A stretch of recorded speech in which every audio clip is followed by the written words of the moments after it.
So thank you for coming to the Planning Commission workshop tonight. We will start with the Pledge of Allegiance by Commissioner LaRue. Please.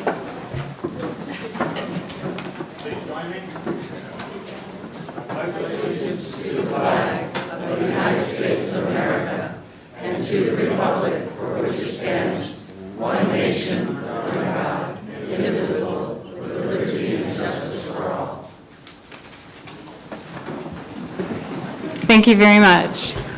Would each commissioner state their name for roll call, starting at my far left? Marty Montgomery. Neil Black. Patrick Goyarts. Carrie Sigmund. Hap LaRue. And Valyn Anderson. For the record, Commissioner Siegel, it has been called away for a family medical emergency. I guess I'm going to turn the time now over to Mr. Don New, our city planner. Thank you, Madam Chair, and good evening, commissioners and everyone. This evening, we're going to do things a little differently than normal. We're trying to do a workshop format, and with the help of Mr. Peter Norby, who's going to be our facilitator this evening. So I'd like to turn it over to Peter to explain where we're going to go next. Thank you, Mr. New. Good evening, Chairperson Anderson. Good evening, commissioners. Good evening, city staff, consultants, and good evening to our community members. By way of introduction, my name is Peter Norby. I am a San Diego native, a 33-year resident of Carlsbad. Served 17 years as a Highway 101 coordinator in the city of Encinitas. I'm on my third year as special projects coordinator for the city of Carlsbad. I've served 9 years as a County of San Diego Planning Commissioner. Colleagues, I am a certified SDI facilitator, and you may or may not know, but in a prior life I was 15 years as a merchant in downtown Carlsbad and a resident of downtown Carlsbad in the village area for about 6 or 7 years. I want to welcome you here tonight, but more importantly, thank you for being here tonight. I know that you have a lot of options. You could be at the farmer's market, you could be at a restaurant, you could be at home with loved ones, but you're here participating in your community, and so I want to thank you for that. Why a planning commission workshop instead of a traditional planning commission meeting? I think the best way to explain that is a conversation I had with your planning director, Don New, about 5 minutes ago, and Don was down at a coastal commission hearing for about 7 hours before his item came up on the agenda. And so a lot of times in a traditional planning commission hearing, there are 3, 4, 5, 6, 7 agenda items, and sometimes you have to wait to get through those agenda items before you get to your agenda item.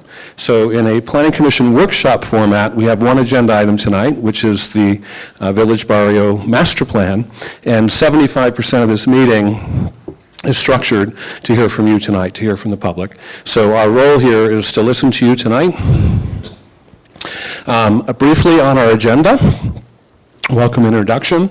We'll have a brief presentation on the draft Village Barrio Master Plan progress to date. I'll go over some guidelines for communication, which I'll talk about the timing of our speakers tonight, how we're going to do that. If you're looking for speaker cards to fill out, you do not need to fill out a speaker card to speak. We're just going to line you up over here on this side. If you do not wish to speak but wish to give comments, we have comment cards, so you can fill out the comment cards as well.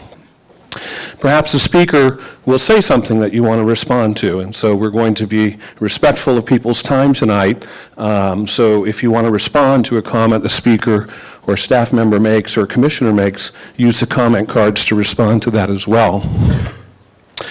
So we'll hear public comment. If we get through public comment, we'll get to planning commissioners' comments, and then your expectations for a follow-up meeting. So we're here, we're listening to you, we want to take your input. We're not going to respond tonight. We're not going to huddle for 5 minutes and say, oh, this is what we're going to do. That's not real.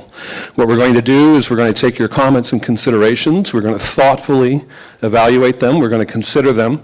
We're going to come back in a brief period of time, so a month to 2 months, August or September, and we're going to respond to the comments at that point in time. So you'll know what's going on, the actions that we're going to take in a follow-up meeting. Okay, at this point in time, I'd like to introduce our senior planner and project lead for the Village Barrio Master Plan, Scott Donnell. Thank you, Peter. Good evening, everyone. We do appreciate the time you've taken to be out here tonight and provide us with your comments on the latest Thanks, Peter. The latest draft of the master plan. Some of what I'll talk about tonight in my short presentation you've probably heard, but I want to make sure we all kind of have a basic understanding, at least with this master plan, where we've been and where we're going with the document. First thing I want to share is the master plan, or a master plan, is a land use document. It contains standards, it contains a vision to help guide growth, and typically for a particular area of town. And we have master plans all over Carlsbad. Calavera Hills Master Plan, Bressie Ranch Master Plan, La Costa Glen, for example, are all examples. But one thing about those that they share in common is that they tend to be developer-driven, and they tend to be for large chunks of vacant land. What's different about the master plan for the village and the barrio is that it's community-driven, community-based.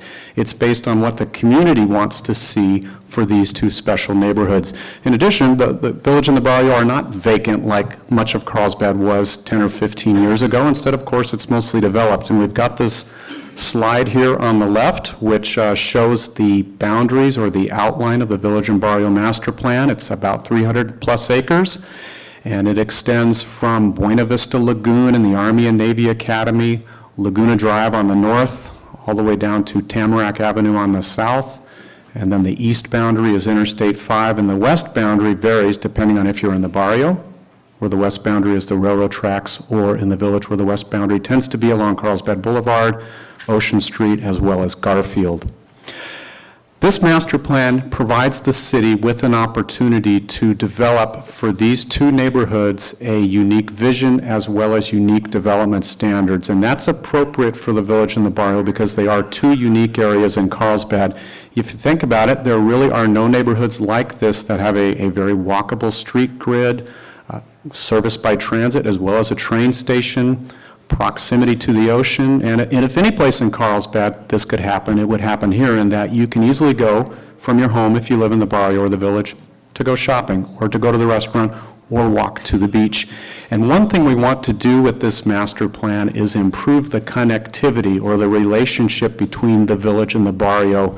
That's one reason why these two neighborhoods are being proposed as part of one single master plan.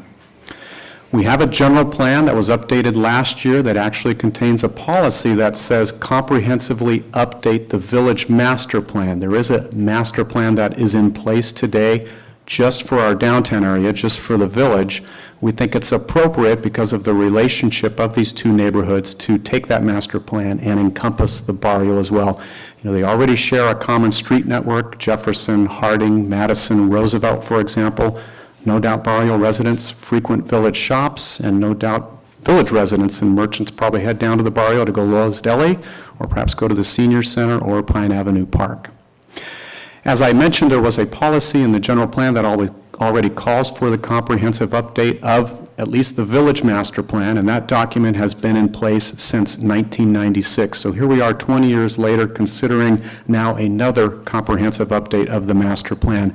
And I think the roots for this effort that we're starting, or that we have been on for the past couple of years, really can be traced back to the community vision. If you were involved with the Envision Carlsbad process, you know in the late 2000s we started to identify what is the vision that we want, not just for the village and barrio, but for the city as a whole. And there were 9 core values that came out of that. And of one of those core values, there were 2 specific things that regard these areas. One was to revitalize the village. The other was to rejuvenate the barrio, and that's exactly what this master plan intends to do. There we go. Oh, okay, and I do want to share with you a timeline to let you know where we've been with this project and where we expect to see it ending next year. Another purpose in sharing this timeline is to go over with you the public input that has taken place over the past couple of years. And this master plan project really began in March 2014 when the City Council awarded a contract to Dover Coleman Partners, which is a planning firm based in Florida with both national and international experience. Dover Cole came out a few months later in June of 2014 as part of a 3-day visit to begin to understand both the village and the barrio, and to meet its residents, its business owners, agency representatives, and people who are just simply interested in these two neighborhoods. But the core of the Dover Cole effort to understand this community and to help the city understand what the community wanted for the village and barrio really took place in September of 2014. The consultant came out again for a second time, and the whole purpose of that was to set up a temporary design studio using a process known as a charrette. And that's a French word which just implies a very intensive process in which Dover Cole, in meeting space above the Daily News Cafe, held an open design studio, and people were welcome to come in at any time, look over their shoulders, meet with them, express their desires, their frustrations, what they'd like to see. And in addition to that open design studio, there were also several community meetings held.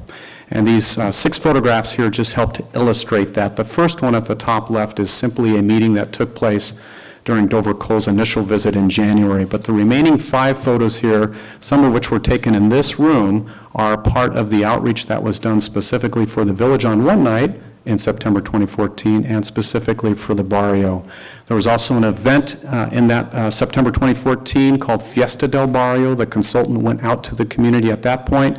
The whole point was to gather people's comments. Again, what do you want to see? What works? What doesn't work? What are your frustrations? That 2-week charrette in September ended with a community meeting. This was the 3rd community meeting of the charrette at the Carlsbad Village Theater. And it was at that point where the consultant came back to the community and said, okay, based on everything we've heard over the past couple of weeks, here's what we think in the way of a vision, in the way of general standards for the village and the Barrio.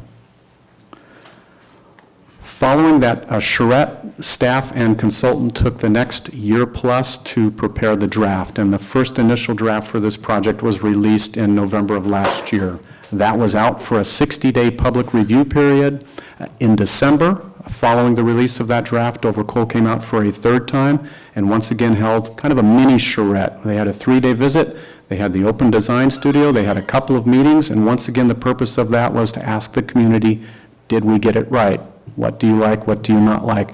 So we received a number of comments from that charrette, that mini charrette, as well as additional comments that came in simply because we had the master plan made available both on the city's website and at various locations around the city, such as the city clerk's office and the library.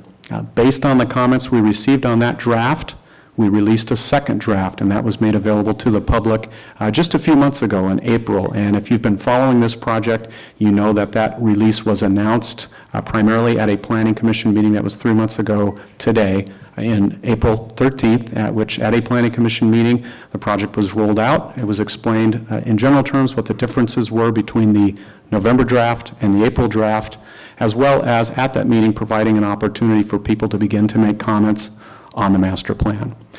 So where we are today is this meeting here, July 13th, and the purpose of it is primarily to get your comments on the April 2016 draft. And I do want to emphasize that the document is simply a draft. It's still subject to change. That's why we're seeking your input. I also want to clarify that our consultant, Dover Cole & Partners, no longer is under contract with the city. From this point forward, this is largely a city staff-led effort. We anticipate coming back to the Planning Commission later this summer, August or September, with a meeting to confirm what we heard tonight and receive that confirmation from both the Planning Commission as well as input from you in terms of what our marching orders are, so to speak, how we should go forward with further revisions to the master plan. One comment that came in following the release of the April draft was the parking study, and the parking study is well underway now. We've done a number of surveys to get people's comments on parking in the village and the Barrio.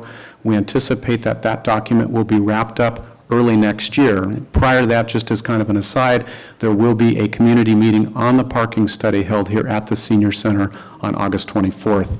But once that parking study is complete, once the results are known, once we have some recommendations from City Council, we will then incorporate that parking study into this master plan and return with a 3rd draft, probably again subject to public review, and hopefully adoption hearings before Planning Commission and City Council. That will take place sometime next year.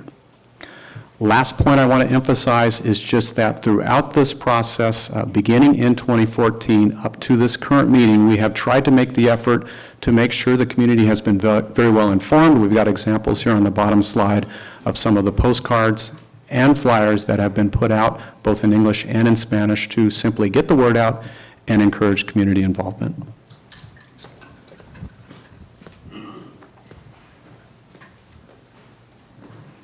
Thank you, Mr. Donnell. A couple of announcements before we get into the public comment. We do have Spanish language translation and services available. I'd like to bring up our Spanish translator.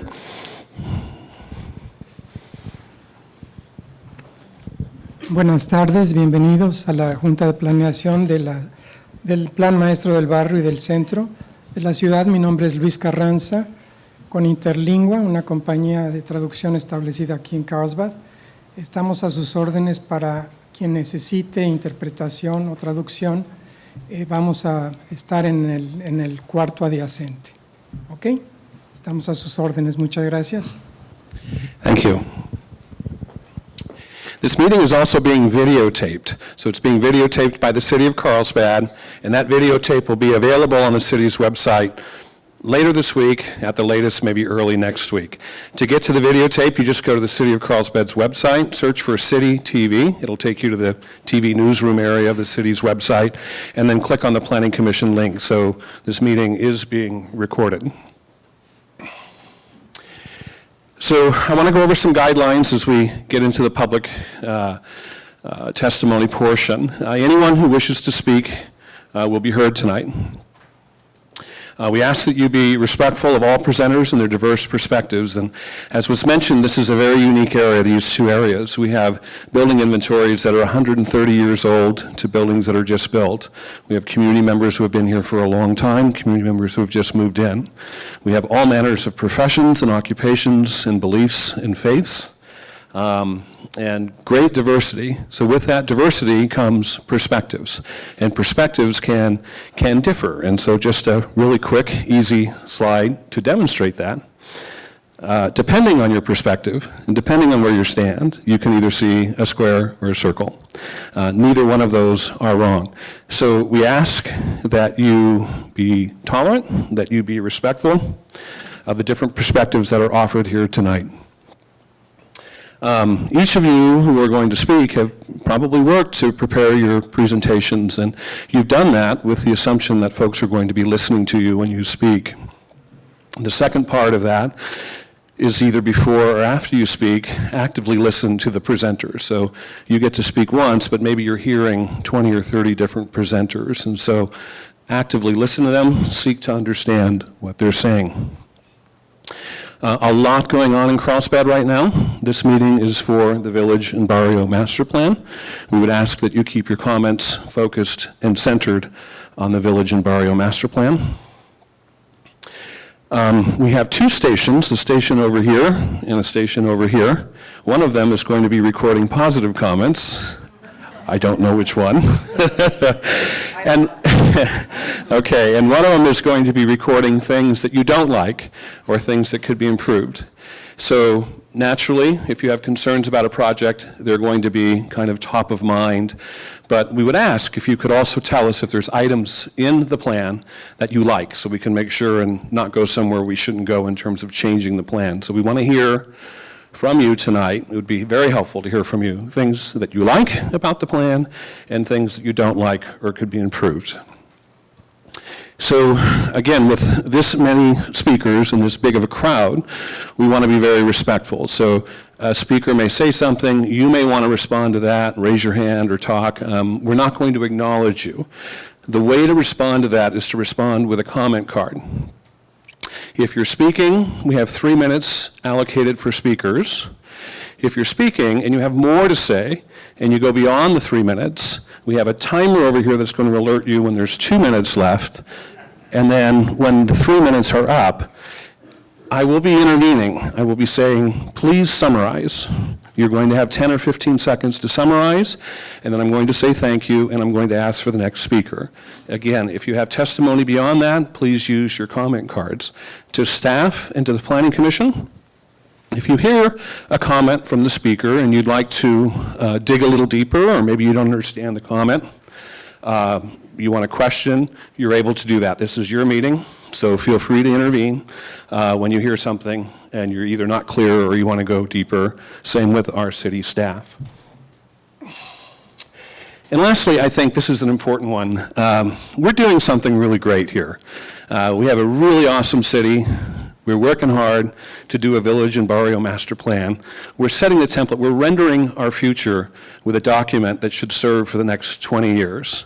Members of the community are here, and we're doing something that is, I think, really special. And given what's going on around us in our country today, that's a cause for celebration. So you may be feeling, what drudgery, I have to go to another meeting. But again, thank you, and kind of celebrate your participation and your time here. We'll be taking a break around 8 o'clock, a facilities break, just to make you aware of that. And we did good. We kept it to a half hour, so good job. Okay, so our primary goal is to hear from you tonight. There's a lot of people. If we gave 3 minutes to everybody, I don't know if we could get through this meeting tonight who wish to speak. So what we're going to do, if it's okay with you, I'd like your permission. There may be some of you in the back room, in the front room, that just have a brief comment or two, and that you can do it in a minute or a minute and a half. You don't need the full 3 minutes. And with the spirit of trying to hear from as many as possible and to get as much input, I'd like to take those that are able to speak in just a minute or a minute and a half first. If you want the full 3 minutes, you're going to be able to have it.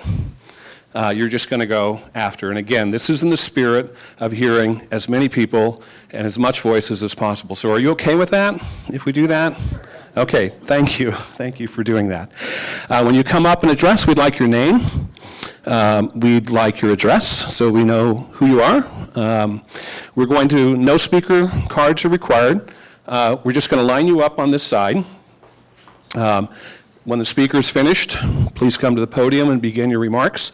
We will be capturing bullet points. I mentioned that. So we're not dictating every word. We're just capturing bullet points. And that's for our benefit as we go back, as the staff team goes back and reviews the meeting, that we have that. And also, I think it's going to be fun and for your benefit to see what's going on. Okay, did I miss anything? I think we're good. So those of you who want to come up and you think you can give your remarks in just a minute or a minute and a half, I'd ask you to line up over here, and we'll get started.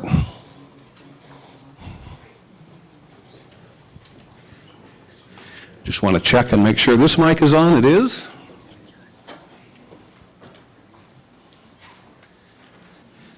First speaker, please. I'm Teresa Barnes, and I've lived in Carlsbad for almost 4 years, and I'm an RN. In the village draft plan, they actually put this logo that's here, and it's being in consideration on being put on the hiking trail, the biking trails, and that venue as well. And what it's going to do is it's going to let people know that somebody has a hearing loss, that they're biking or hiking or cycling. So as a rural-class city, it would be great to have a city that we can hear in and to preserve the hearing for the younger people, because they're 1 out of 5 for teenagers, and it's 1 out of 14 for Gen Xers, and 60% of the population is still inside the workforce. So we need to bring ear health to Carlsbad and have Carlsbad be on the cutting edge of having a logo that's maybe not FDA approved, but something that's on the cutting edge where the younger adults can relate to, because it's no longer an older person's problem anymore. I mean, older people have it, but it's a leading birth defect. And I would love to see the draft plan incorporate where we can connect the city. So if I'm walking down the street and some individual comes behind me like they did in Del Mar just now, they don't bump into me because they say, excuse me, because I don't hear them. I do wear bilateral hearing aids. So I'd like to see that portion in the draft plan where it was under consideration before. I'd like to see that be adopted, or at least considered for the future plans. That's it. Do you have any questions? Yeah, and that was 1 minute or less. Great, thank you. Next speaker.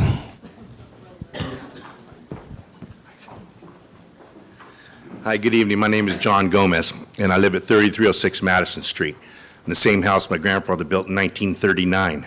So I don't know how many years that is, but I've been here a long time. And I've been involved with the meetings, and I think it's longer than 2014. Help me out, Gil. How long we've been sitting in these meetings? A long time, 10 years, and we've been listening to stuff. And my my perspective about this whole thing is that, you know, we've looked at these things and you've come up with and spent a lot of money on proposals and everything else. And I'm saying I'm here right there and smack dead in the middle of it. And I vote that we just get going. Let's get going with it. You know, I think you probably hear some of that stuff too. You know, I understand that people here have been here for 4 years and 5 years and stuff, but we've been working on this thing a long time, and I'd like to see some progress, and I'd say, you know, we've gone through the studies. I understand the parking study is of some concern, but let's just get moving on it, you know, let's work on it, okay? Thank you. Thank you. Next speaker. That's positive, by the way. Good evening, Commissioners. My name is Corey Schumacher. I live in 954 Homewood. Got some really quick points here for you that I would like to see. I believe that the City Hall should actually remain exactly where it is, and we just use that property to revitalize and rejuvenate City Hall, exactly where it is. It's in a really great spot.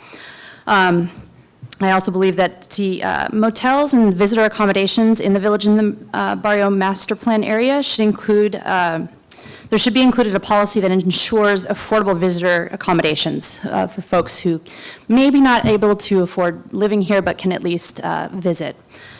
And third and finally, I would like to suggest, and perhaps you've already thought of this, but I think this would be an amazing way of rejuvenating the culture of the barrio, is by making the barrio a historic district, something that's unique and celebrates our Spanish-Mexican heritage.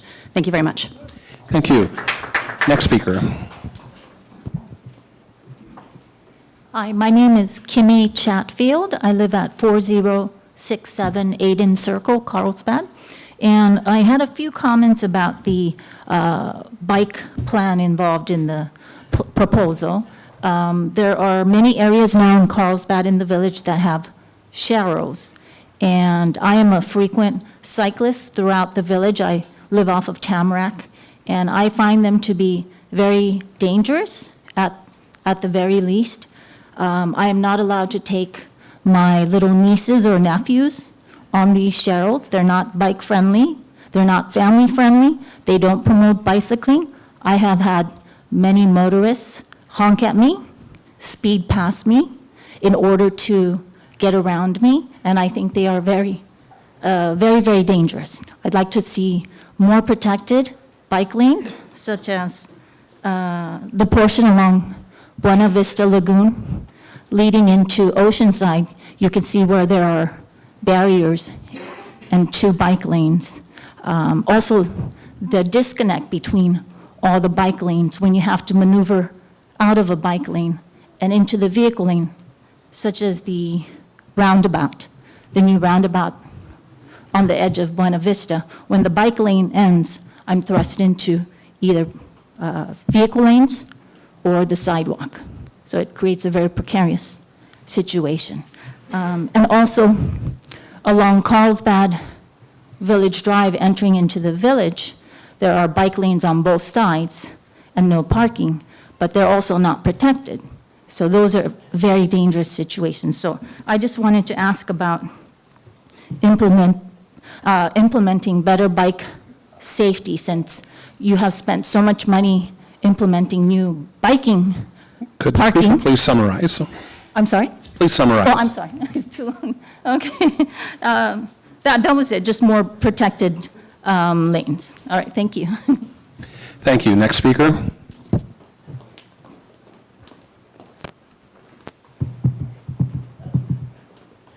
Hi, my name is Jones Grubbs. We have lived here 24 years. We live at 3257 Garfield Street. I wish to compliment first how well the Carlsbad Boulevard things with all the pedestrian things. That's wonderful, the safety that's been given. I'd like to say I have 2 concerns. One is underground electricity. When we moved into our place, it was required to have that. And yet nothing's been done in 24 years to address that issue. The wiring and so forth in the community really is not good. But I think that, we have a beautiful place here. It's wonderful, and you guys do a good job. Thank you. Thank you. Next speaker? Speakers?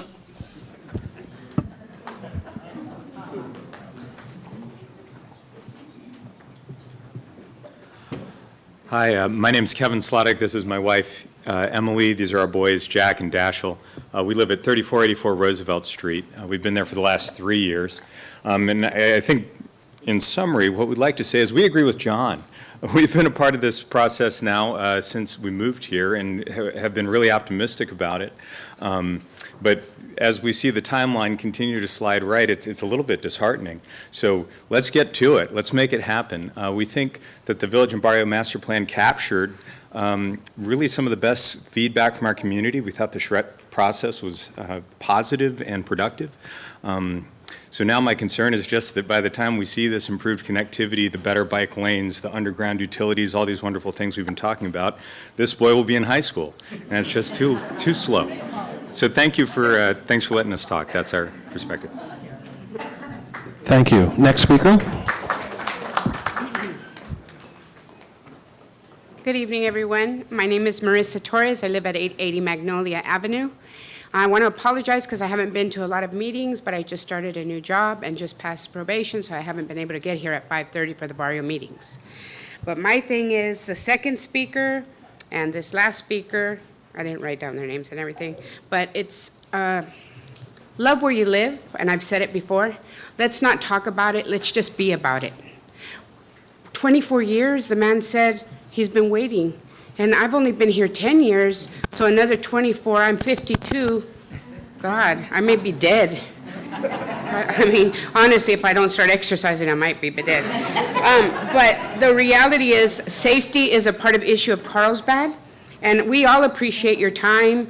I enjoy the neighborhood that I live in, but safety is the one concern that I know that over years and years and years, everybody's been asking again, and I said this before.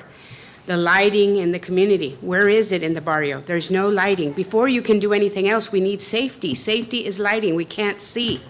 I'd like you to come to my house. I invite you to my home.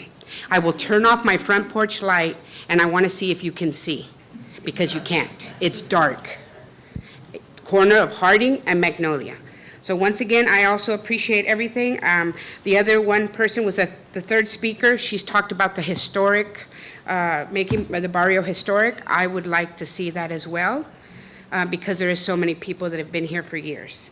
And once again, love where you live, and I do love where I live. No, I don't own my home, but I pretend to own it. I just put up new screens. I put up brand new. Please summarize. Yes, back new front gates. I didn't tell the owner. I just did it because I take care of my home like I own it. Thank you very much. Thank you. Next speaker? Hello, my name is Patricia Davis. I live at 2631 Roosevelt, and I've been in Carlsbad for about 21 years now, and lived in the village for about 12 years, and I love living in the village. It's a wonderful place to be. I do like that it's finally doing some progress, and when I first came here, I thought, oh, everything looks like little shacky places, but it doesn't anymore. And I like watching the progress. However, the problem that I do see is sometimes, like on 2600 block of State Street and some other areas, the density that they're trying to put into a quarter of an acre of land really appalls me. And I think we need to look at particularly that spot and maybe some other spots that people are overdeveloping. They're going up really high and packing a lot of people, like 16 timeshares and 36 parking underground in a tiny little lot. That bothers me. I hate to see that happen to our village. Let's keep it a village. Thank you.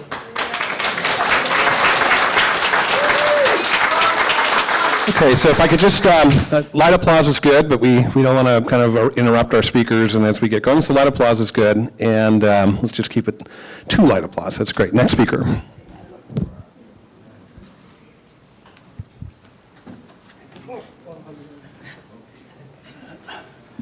Good evening. My name is Roy Sanchez. I've been living here 67 years. I was the past chairman of the Housing Redevelopment.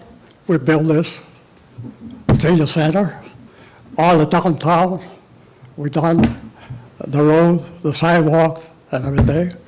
And we had the hotel, Carlsbad Hotel, and the Western Hotel, and the shopping center there next to the railroad tracks, and many more. I could go here all night and while we're done on the housing and redevelopment. Well, we were after no high-rise building, more than 62 feet. Now they're building higher way up here. This takes away the Carlsbad Village, the village atmosphere. What we want is a village where everybody knows each other and walk around safely and shop around. And one of the things that we don't, I don't like is down there on Roosevelt, it's commercial up to Lola's, and they're supposed to be low commercial, like doctor's office or real estate office or anything. So they start building apartments there. Please summarize. Hello, Roy. Okay. If you could wrap it up. Okay. Well, I can go here all night. And what we in the housing rehab have done. Well, that's the only thing is that commercial on the barrio, that no high-rise building and keep it low. Thank you. Next speaker.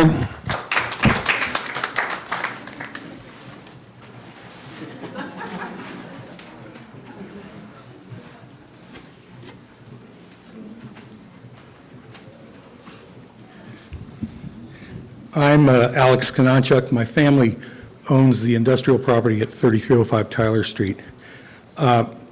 As it's sort of been pointed out earlier, the plan is proposed for an area that already exists. It's not a blank piece of land where streets are put in and everything else. So my point about that is that it's full of investments. People own homes, people own businesses, people own business properties, and I think respect for those investments is the most important thing. And I didn't necessarily see that early in the process where that sketch came out and I saw pictures of somebody else's imaginations for what should be on my property.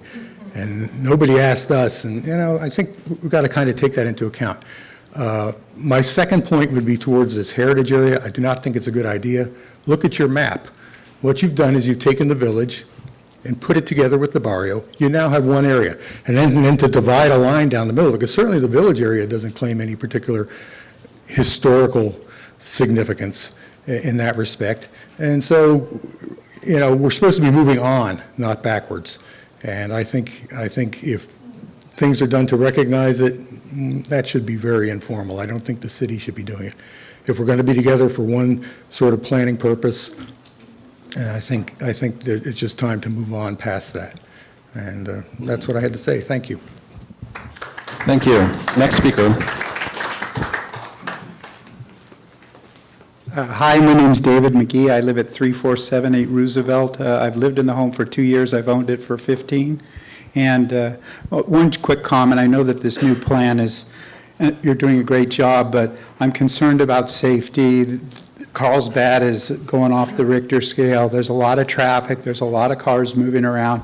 And Roosevelt Street is a drag strip, and it's dangerous. And the family that came up, they live 2 doors down from me. I'm surprised that they didn't say that you know, there's a safety issue. So the speed limit is 25. I know there's plans to break it up, but I would just ask that you use the utmost awareness for safety and slowing the traffic on Roosevelt and Madison. And then as a sidebar, I'd love to see you open up Chestnut to the beach. It's always been confusing to me why the barrio doesn't have any access to the ocean. I almost think it's criminal, but I am not going to go there, but that's it. Thank you. Thank you, and our next speaker will speak. Hi. Hi, how are you? Good. That's good. I'm a little wide, so I'll stay right here. Yeah. Hi, my name is Kaleem Smith. I live at 675 Oak. It's a corner, Oak and Madison. And first of all, I wanted to tell you guys are doing a great job. And I came a couple of years ago and presented to the city council meeting about the access issue at the beach, and I got a lot of, really good feedback from it. And now you guys have I've seen the drawings for at Grand Avenue to make that place accessible. So that's pretty awesome, you guys. I thank you very much for that. And I can kind of get down to the beach under my own power when I'm feeling good, but a lot of people probably can't down that really steep hill. So eventually I'd like to see the Pine Avenue area made into a nice switchback trail on that, once you guys figure out that coastal commission stuff. However, my only one concern in my little area, Oak and Madison, is pretty dangerous. Just so you guys know, I don't know where it falls in the plan, but I've seen some signs and I've heard them talk about making a roundabout and different things, and there's pretty much every day a near accident there right in front of my house. So there's cars just come straight through on Madison, and then the car, for some reason, it's just nuts. I see near fights and near accidents pretty much every day. So if you guys want to look at that corner, Oak and Madison would be a good intersection for probably a stop sign or something, going north-south. But other than that, guys, great job. Thank you very much. And hopefully, if I can give you any input, I'd be happy to. Thank you. Next speaker?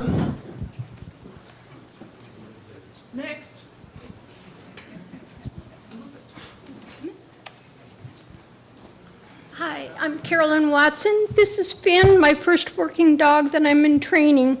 And I moved to Carlsbad because I grew up in Pacific Beach when it was a sleepy beach town, and it rapidly became the alcohol center of all the bars and everything else. I don't want that to happen to Carlsbad. I think you're doing a fantastic job. After 26 years in law enforcement, when I retired, I want to move to Carlsbad. I love this place. So keep up the good work. And I know bars make a lot of money, and I hope that doesn't sway you when it comes to building and permits that are given out. Thank you. Thank you. Next speaker? Speak. Oh, there he is. Yes. I'd like to comment that speaker on his brevity. Next speaker. My name is Alice O'Reilly. I live at 2669 Garfield Street. My parents came to the village in the early 60s, and now I'm taking over their house, and I love the village. But I have one concern about Carlsbad Village Boulevard. I was told at other meetings that there probably wouldn't be narrowed down, but when I read the new plan, it sounds like it's a possibility. And if you live in the village and you drive the village all the time like I do, that gets very clogged up. And I think it would be a catastrophe. And even though you're trying to make it bicycle and walking friendly, there are people that drive cars. So please consider that. Thank you. Thank you. I just want to check in with our scribes to make sure we're doing okay. We're doing good? Okay, awesome. And we're doing really great on the minute and a half, so good job, everybody. Next speaker. Hi, my name is Jeffrey Utter. I began my process of growing up, at least as much as I've been capable of, on Roosevelt Street here over 50 years ago. And I was at a meeting that Mr. Norby facilitated a few months back, and I brought up my concern about building height here in the village. And I was surprised to find that many of many of the residents of the barrio, including people that have been here all their lives, weren't aware that it was already set at 45 feet down here in the village.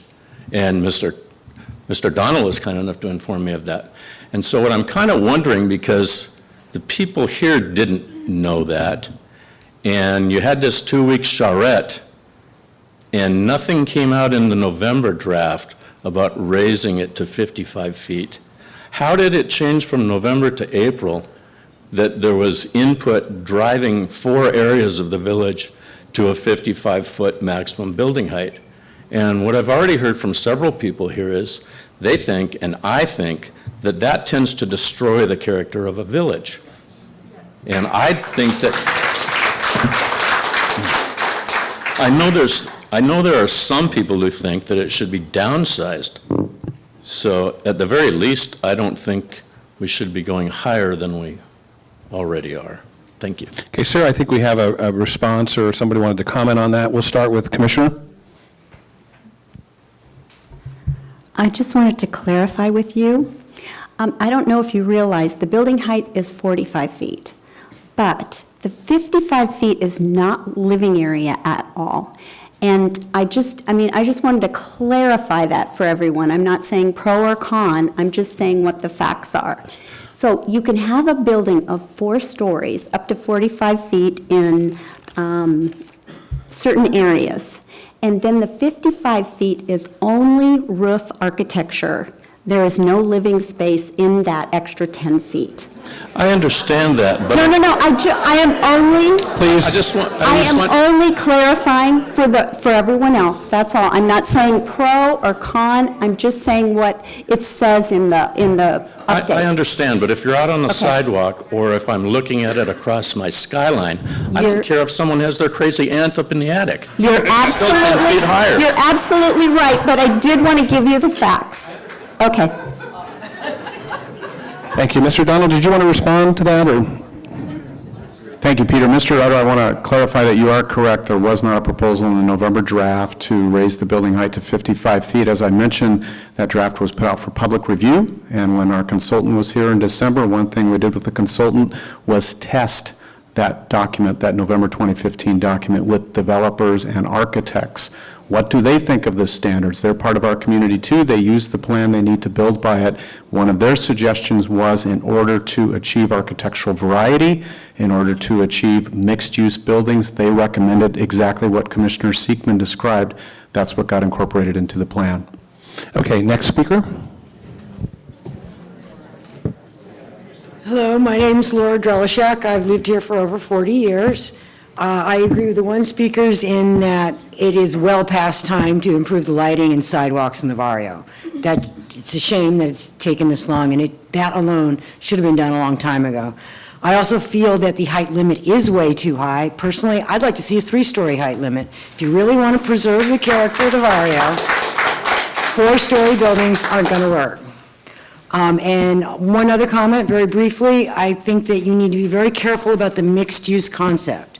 Some mixed-use buildings make sense, condos on top of retail, but when you start combining condos with timeshares, with retail, with office, with parking garages, I think you're just going to make a real ugly mess.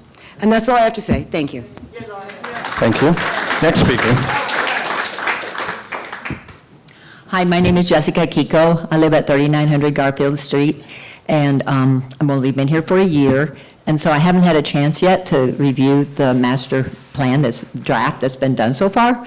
But 2 things. One thing I've noticed is that, I realize that I'm at the very edge of the master plan, but there is a lot of noisy motorcycles and cars that speed down Tamarack, especially from Garfield, and they accelerate very quickly, and it makes me think they must be speeding in order to make that much noise, but I don't know for sure. But it's just something, I don't know how to control that, or if that might be an issue you'd care about. And secondly, I just want to throw out there that, green space is very valuable, and I know it's very valuable real estate, this entire area, but to have like that little area near, or at the corner of Carlsbad Village Drive and State Street that sells the smoothies, you know, there's the little fake grass, and they have, on the weekends, there's yoga, and it's packed. And I just want to make sure that, you know, we have one chance at this, to create some greens areas so that people can also enjoy that, and that's not just all concrete. So, thank you. Thank you. Next speaker.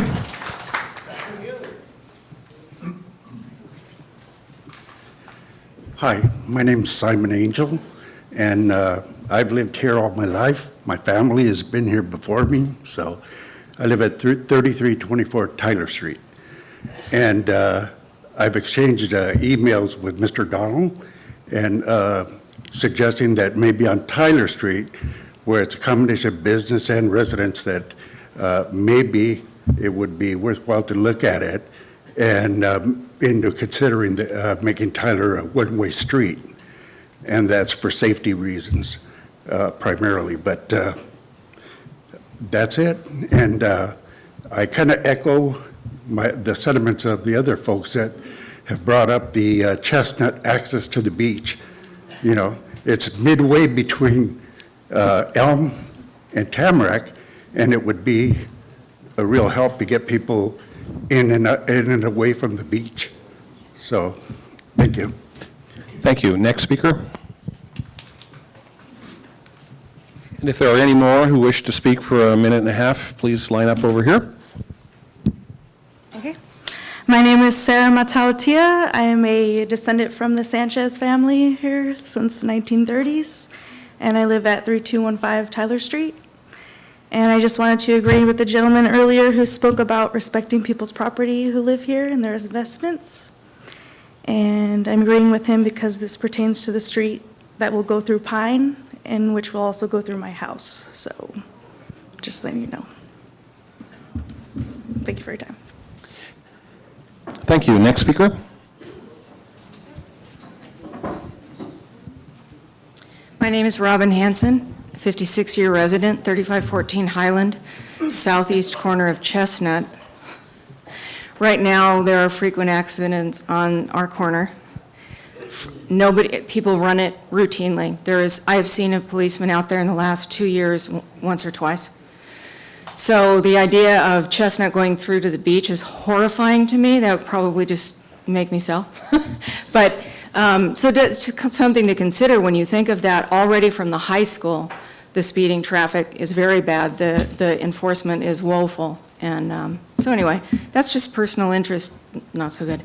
I am speaking like the previous speaker and the other speaker on the investment of businesses here. My husband and I own a business that's been on Ponto Drive for over 30 years. We are one of the quote-unquote 10 aged businesses and residences that need to get the heck out of the way so they can develop those lots between Avenida Encinas, the railroad tracks, the Coast Highway, and Ponto Road.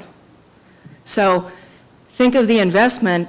If I have to add machinery to our business, it gets a 15-year depreciation. And if you guys make ways, the developers get us out of there, you know, that's an investment to think about many, many, many, many, many times over with how people have invested here long-term.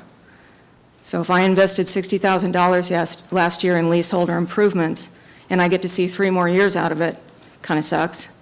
We've been serving this community for, you know, a very, very long time and hope to continue to do so and keep up the green space and the safety. Yes? We have a question from a commissioner. So if the pass-through on Chestnut were just pedestrian and bicycle, would you oppose it? There already is one. Oh, that's right, you can't get across there. Since I'm not right there, I think the problem is that is a very cramped area. You know, the roads are very cramped. No, but the question is, would you oppose it if it were pedestrians and bicycles? Okay, thank you. Not at all, thank you. Thank you. And just a reminder, when we have questions of a speaker by either staff or the commission, the conversation is between the speaker and the commission. We would ask that you respect that. Next speaker. My name is Angela Nugent, and I'm living and working at 3363 Tyler Street. I'm helping manage 2 of the apartment buildings for seniors 55 and over in the Carlsbad Village. Each day, I look out my office window, and we have a new emergency or a loading zone for 20-minute parking, which we greatly appreciate. It's made the accessibility for the seniors so much better. I do echo the sentiments of the person that was talking about maybe possibly making Tyler Court or Tyler Street a one-way. That would increase the traffic flow and make it easier for people that are walking to the senior center or along that road safer. Definitely, because it's very narrow, and it would also, there's delivery trucks and commercial car and transportation that goes there, and just when they're passing by each other is very dangerous. So the seniors have a difficulty navigating in the dark, so they kind of shuts them in. I have a difficulty navigating in the dark, and I get nervous because, not for crime, but for just cracks in the road. You can't see where you're walking when it's so dark. So lighting up the Barrio Village is very important just for safety, for them to be able to have a walking, working village. Thank you. And thank you. I'd like to, as facilitator, thank the previous speakers for their brevity and their comments, and we'll now shift to, is there anyone else who can speak? Okay, one more. Great, please come on up. My name is Lily Pomonis, and I'm at 3363 Tyler Court, and I want better lighting also because I fell a week ago and broke both arms walking down the street. So I would appreciate it if you would think about the lighting. Thank you. So we will now shift to the speakers who would like the full 3 minutes, and you do have those 3 minutes. You're not required to use all of the 3 minutes. And are we good? Commissioners, do we need a break, or are we good till 8 o'clock? Okay. Members of the public, if you need to use the restroom, it's just right outside in the hallway. So those members of our community who would like to address the commission for 3 minutes, please line up here. And next speaker.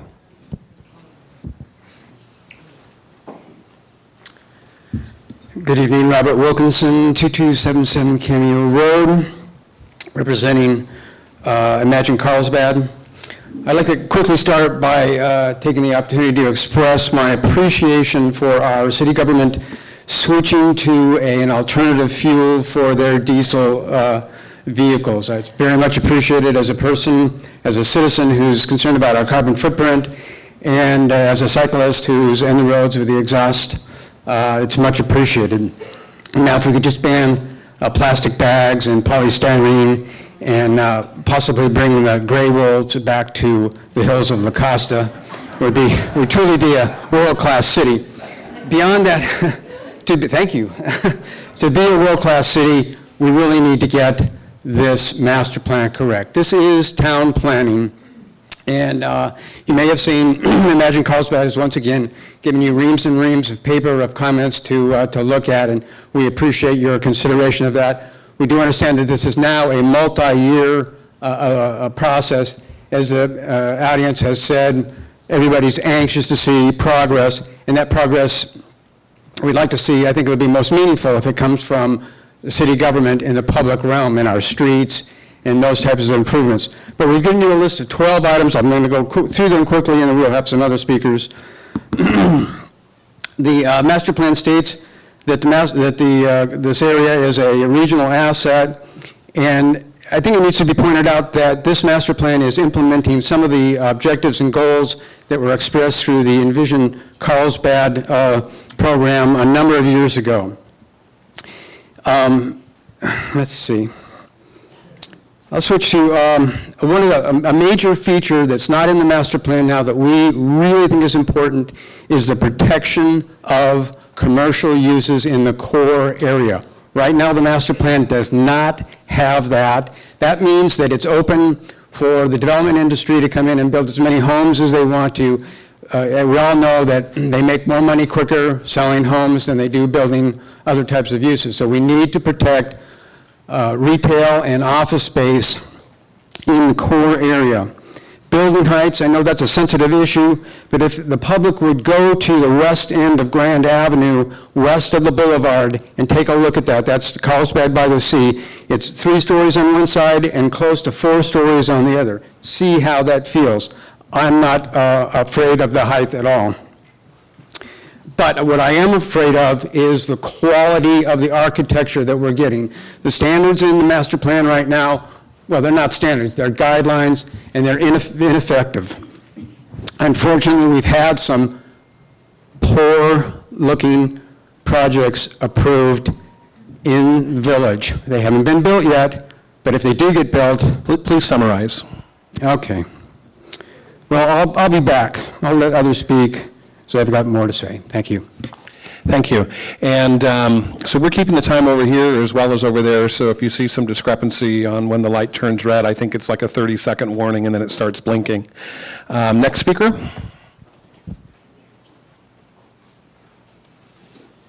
My name is Michael Holbert, and I live at 563 Laguna Drive. And I went over the master plan, and what caught my eye was the $80 million to trench the railroad tracks. And what also caught my eye were the statistics that were backing it.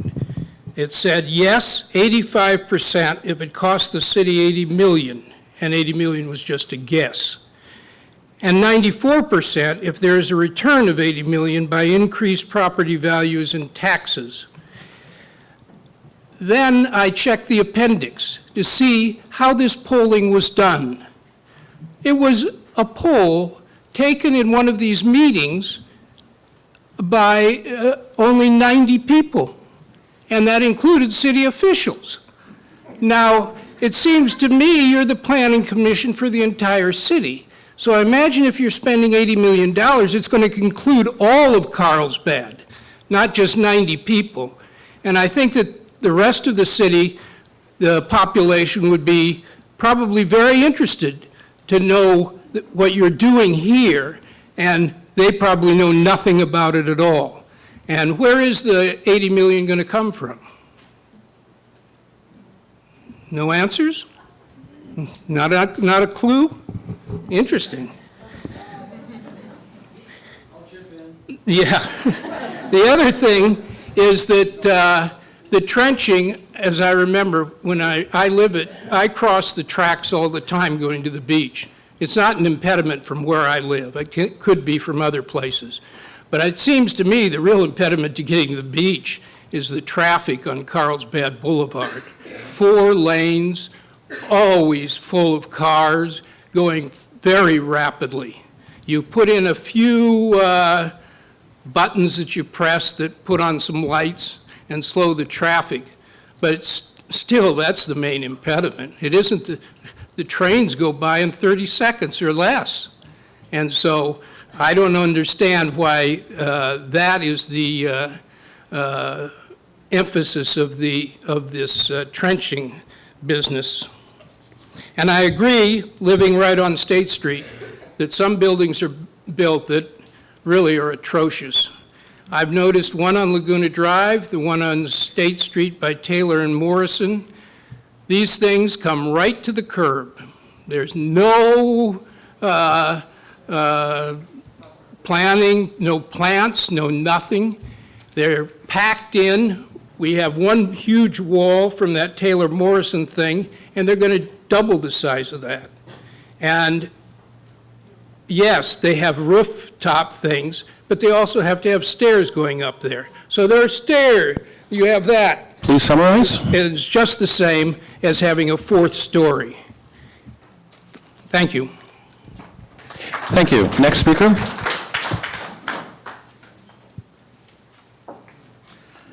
Gary Nessum, 2987 Highland Drive, and a business at 500 Grand Avenue in Carlsbad. And I'm with Imagine Carlsbad. I'm fully in support of trenching the tracks. It would be the greatest thing since sliced bread, and I think most of your audience would agree that trenching the tracks to allow easier access across them. And you have to realize in the future there will be many, many, many more trains, and the cars would be stopped twice as often as they are now. So we really need that that project. Hopefully, it'll be economically viable, and it looks like it would be. I think the new master plan is a really great plan, so far superior to the old plan, which didn't have specific districts, just had a general idea. This one has some good plan and vision in it that the old plan didn't really have. We do need to add ensuring that the core area is commercial and office space, so that in a few years, when more people are residing down here in the townhomes that people are buying, even though some people don't like them, they're selling really quickly, so the product is going, that there are room for a drugstore, other office space, people who live and work in the village. Since it has a train station, it's the only place in Carlsbad that's going to have people living, working, and enjoying themselves in the village, and restaurants. And a lot more of them will live here, and a lot more of them will work here if you make office space for them. And part of that is making sure that fighting to have the Civic Center be retained at 1200 Carlsbad Village Drive, and the Faraday employees moved over there, which creates demand for the office space that would be built in the village, and for more restaurant use and things like that.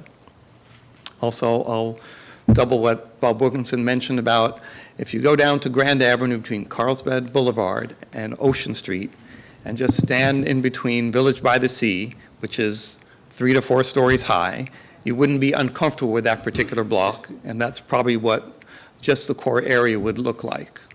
And it's not an uncomfortable area being 3 to 4 stories high. And you do need density in the village to complement the train station, the restaurants, and you need a little height to allow that density to occur. No one's trying to push it outside to the rest of Carlsbad, and it isn't any higher than it already was planned. And the Grand Promenade is a lineal park. It's a lot of open space. It's about 5 times bigger than either the fountain lot at State Street or the lot where the Choice Restaurant is. So it's a series of walking and open space that is free because the city already owns it. We don't have to go condemn some people's land to have that open space be built. Would the speaker please summarize? I'm done. I'll answer a question. Gary, are you suggesting that we limit the amount of residential in the core area? Was that what I was hearing? Yes, in the core area, the Grand Avenue, parts of Roosevelt Street to Carlsbad Village Drive, the residential should be limited to the 4th floor so that people will build, when there's demand for it, office space on the 2nd and 3rd floor of those buildings. If right now the demand is for just residential properties, so if you allow just supply and demand to drive the way the village is going to develop, the core area would develop into residential. And when all those people move in, and they're looking for a supermarket and a drugstore and a movie theater, and there's no place to put a supermarket and movie theater and a drugstore because they've all become residential spaces, they really don't need to be in the village because it won't be much of a village. So therefore, your suggestion is that any residential be basically in a mixed-use environment as opposed to a standalone solely residential?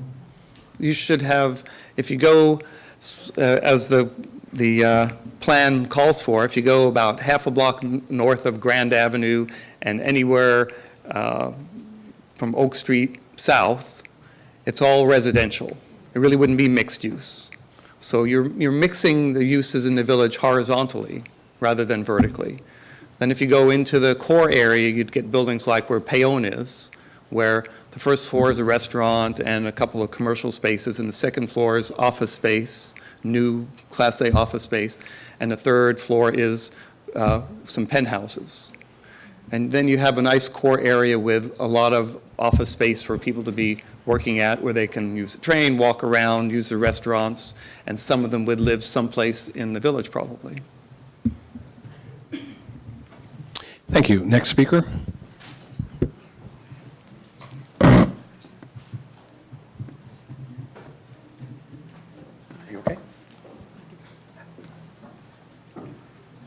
Good evening, members. My name is Dr. Johnson. I'm speaking on behalf of a whole series of houses, or homes, on Jefferson Street, opposite the Jefferson Elementary School. There's another Dr. Johnson, there are two Johnsons, there's a Smith family, and there's another new family, and we've all invested, we've improved the property. I spent no less than $300,000 improving our property, and it's all used for retirement. And I'm here to address the project called the Harding Street or Pacific Wind project, which will destroy the quality of life in the immediate neighborhood. High-density increase of 500%, comprising low-income people, enclosed in a tight ghetto-type environment with inadequate parking.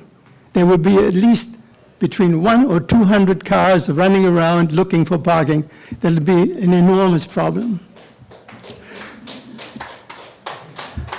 Now, the immediate problem that we face is the proposed structures are three-story buildings adjacent to our property, exactly on our property, couple of feet away. Three-story buildings with noise, blocking our sunlight, lights. We will not enjoy the backyards anymore. There'll be no privacy. I mean, this is not tenable. This is completely inconsistent with the quality of life that we envisioned and we as retired people, I think, are entitled to. This is an unwarranted intrusion, and it's a very bad design. I think this whole project should be redesigned, and I have the following suggestions. Harding Street should not be given away free by the city to the developers. I mean, it's a freebie. Harding Street should stay as is. The three-story building could be structured on the east side, on the far side of Harding Street. That wouldn't interfere with us, and have on the other side of Harding Street one-story houses, good quality houses, not low quality. The designs that I looked at looked like very low quality building. And besides, the parking could easily be improved by having three-story parking structures on the far side. You don't have to take up valuable space for parking. Parking structures should be built. And my main thrust is, please keep Harding Street open. Don't give away the street to developers. And consider the plan that I just suggested. It will make life livable. Without this plan, I mean, keeping this plan in place that you now suggested. Please summarize. Please take this into consideration. Don't let the Pacific Wind project go on as they planned. It needs revision. Thank you. Thank you. Next speaker.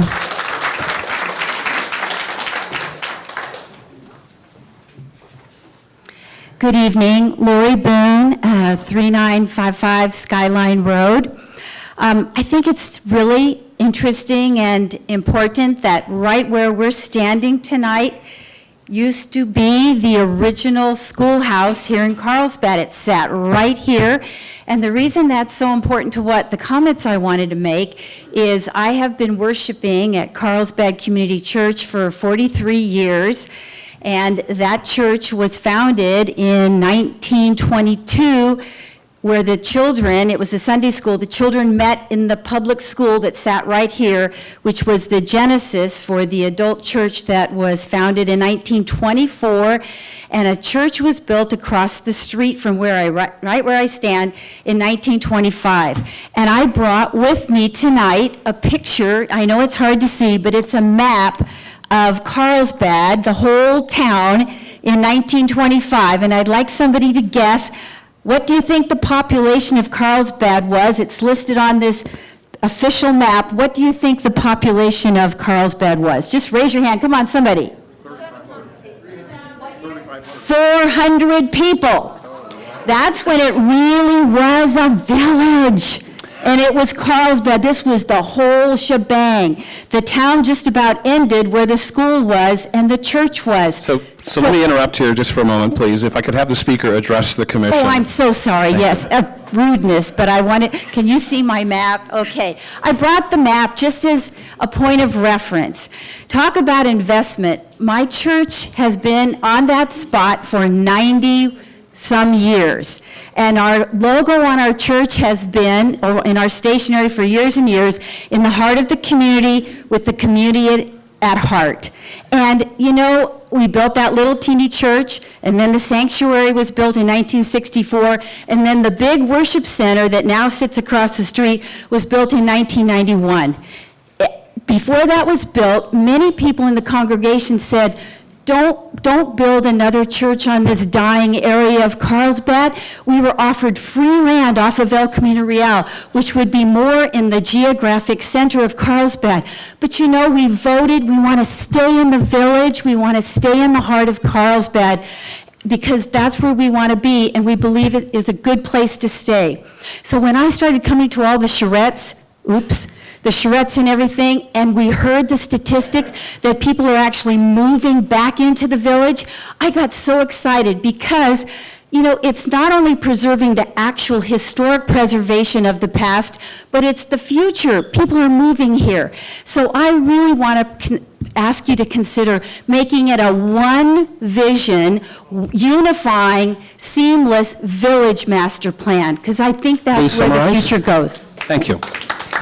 And just for the upcoming speakers and for the community members, when the red light goes on over there, there's 30 seconds left in your presentation. When it starts blinking, that's your time is up. Kind of a little bit confusing, but we've got it. Next speaker. Good evening to all of you. Thank you for allowing me to come and speak before you. I want to thank all of you in your diligent and hard work, Scott and the planners, and I know how much time you've put into it, and I think you're doing a great job. I agree with a lot of the speakers that I would like to see it move forward, come to fruition, but I'm a property owner at 3304 Roosevelt, and my family, I work with them at 3292 Roosevelt, the Lola's Deli, and I know how hard my family, who have been here since my grandparents moved here in 1943, have served the community, and like Lori was just saying, it was a small community even then, and precious, family-oriented, and I know my grandmother, well, as a little girl, she would put me up on the counter at the store to talk with the people that came in. It was about relationship building. I would like to see this community stay like that. I think that is really important. I know we've worked with Debbie and Courtney, and they've tried to build community here in this area. I'd like to see that safeguarded by the building, by this master plan development. Anyways, greenery is really important. That's healthy.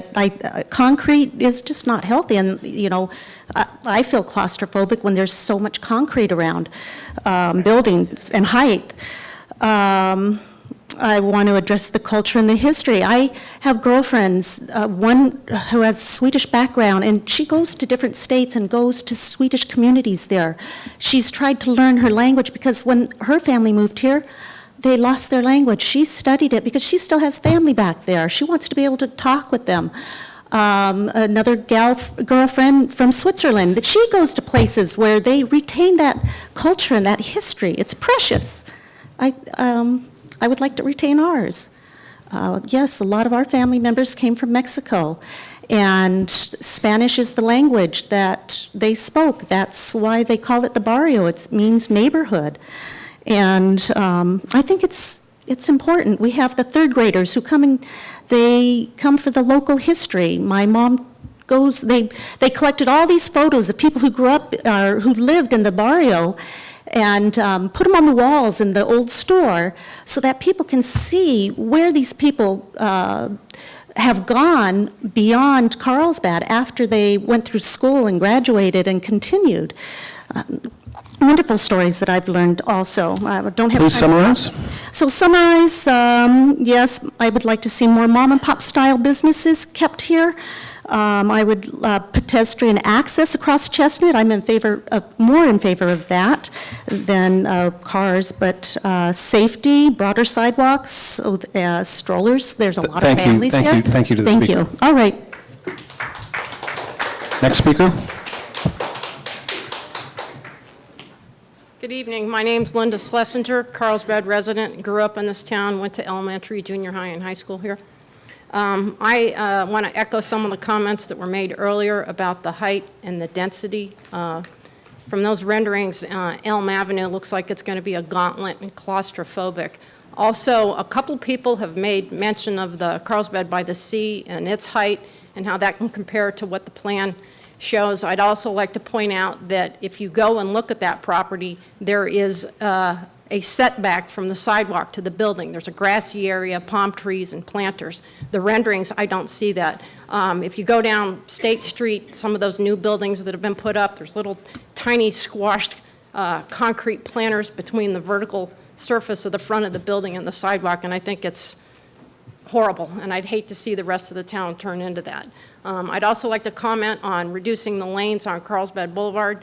I think you should relook that as well as the roundabouts. There was mention made about the dangerous situation with the roundabout that we have at the north end of the city, and having a roundabout by the beach at Tamarack, I think that's insane to even consider that. I'd also like to make one more point. It's a question to all of you. Do any of your family members, or are you part of any legal entity that owns any residences or businesses or real estate in the two areas under consideration? So none of you own any property down there, or any businesses? You can, or any financial interest in anything? you can, every commissioner and city council member has to submit a Form 700 I understand application. that. And so it's listed on there. You can access that through the cities and see exactly what everybody has. Okay, are you guys pulling a Loretta Lynch and you're not going to answer the question, or? I don't know if everybody else here is going to go look up the Form 700s for all of you. This is being recorded. Why not let everybody who's watching know? I'll Can't you answer be that upfront question and say for it me. right now? No, we do not. You don't. Does it, what about? No, we do not. Me and my family, no, we do not. So you're speaking for yourself personally. What about the rest of you? I'll have to refer that question to another organization. Okay. Kidding. No, I do not. Keep your day job. So I have a quick question. Please. Can you just come back, Linda? If the speaker can come back, yes. If you don't mind. So so a lot of speakers have come up here today, and we hear keep the height low or lower. So what does that mean to you? I would say not go to 55 feet. Keep it at 45 feet or lower, preferably 30 feet, 35, Okay, that's it. 20. I'd ask the audience to please. And since you wanted to revisit that, somebody made the point about, and I believe it was somebody on this side of the podium, about, I might have been you, ma'am, about the architectural thing and nobody living up on the fourth floor. Can't you do architectural designs or beautification at lower levels, maybe at the second level? It doesn't have to be done. You absolutely can, but I wasn't giving an opinion pro or con. Okay. I was just giving the specific information that's in the plan, because I have a feeling about it, but that is not what I was discussing at the moment. And also, I own no property down there, and I'm not involved in any... Thank you for being legal forthright. and- Yeah. And you're welcome. Thank you for smiling at us now. Thank you to the speaker, and next speaker. No more questions for me? Okay, carry on. Good evening. Thank you for this event. I am a lifetime generational citizen. My paternal family has been here since the 1900s. My maternal family has been here since 1940. So I do have a lot of skin in this game. My name's Dee Dee Trejo. T-R-E-J-O. My mother owns Lola's. My father was born here in 1925, and he was the youngest of 8. So I'm just going to give you a couple little bullet points. I don't need to go on and on. First of all, I'd like to clarify what Envision Carlsbad is, and that is 19 members that have been handpicked by the City Council. I'll let you interpret that how you may. I'm not a big fan of the gentrification of this plan. I do not like the timeshares that have been proposed and that have been approved. I do feel that those will eventually be turned over to owner-occupied residences without parking. I do not like the height limits. I believe 55 feet, whether they're occupied or not, is way too high. And you can go to the senior center, Sea of Carlsbad, or whatever it's called. You have a huge divide between one side to the other, and there's no way they're even 45 feet. They're 3 stories. I'm not a big fan of the project that is proposed by Jefferson Elementary School. They're going to take out those duplexes, put in a 4-story, what I would call project. It's an apartment building that they would like fenced in with after school, for the kids. Instead of using Boys and Girls Club, I feel that that just divides the community even more. So I'm not a big fan of that. And I'm not a big fan of the density. I feel like the barrio is becoming the parking lot for the village. So those are my issues with this plan, and I hope as you evaluate this plan, you'll take all of that into consideration. Okay, we have a question. So you mentioned no timeshares. Can you elaborate on that? I just find like the timeshare that on State Street, you have 21 units, 8 of them are occupied, 13 are timeshares. It's underground parking with this, weird gate. I know a lot of you had a issue with that. I do believe there's a 21 timeshare unit on Adams that is proposed. I just feel there's a lot of timeshare units that are coming up, and I'm afraid that in 5 years, timeshares historically are not, a viable residence, that I think eventually they're going to turn into owner-occupied residences, and you haven't allowed for enough parking. And not only that, they're not part of your build-out. They're not part of keeping enough open space.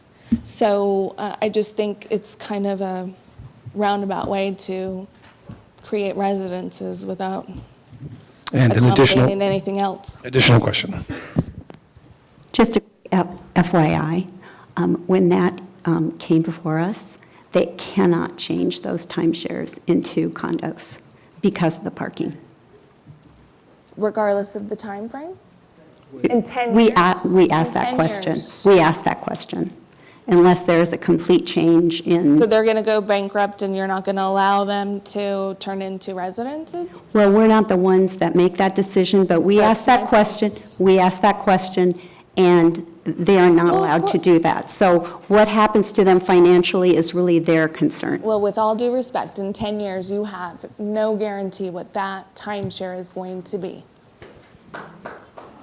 Well, I'm just telling you that we were very concerned about that, asked that question. I'm not saying whether you're right or you're wrong, but I'm just giving you information. I'm not saying that that's I'm just going to happen, just but giving you if you look information. into what the timeshare turnover is, maybe you guys should kind of look at that percentage of what timeshares eventually become, because they don't remain timeshares.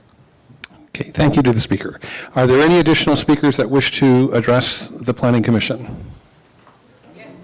Okay. Oh, sorry, they're behind the easel. So next speaker. And line up. Hi, I'm Julie. There you are. Can you hear me? I'm Julia Ajdor, 18 years on Madison Street in the barrio. I've been coming to these meetings forever. And what Johnny Gomez started off with, let's get on with it, I agree with that 100% on the barrio portion of the plan, which is completely different than the village, and I wish they'd never met up, but they did. The pedestrian bike bridge over the railroad tracks at Chestnut, we've been talking about forever. Any plan that does not include this, and I want to make it clear, I know you guys know it, but everybody out here may not know, it's completely different from the trenching. It's a much lower price and it's different, and I know you all know that.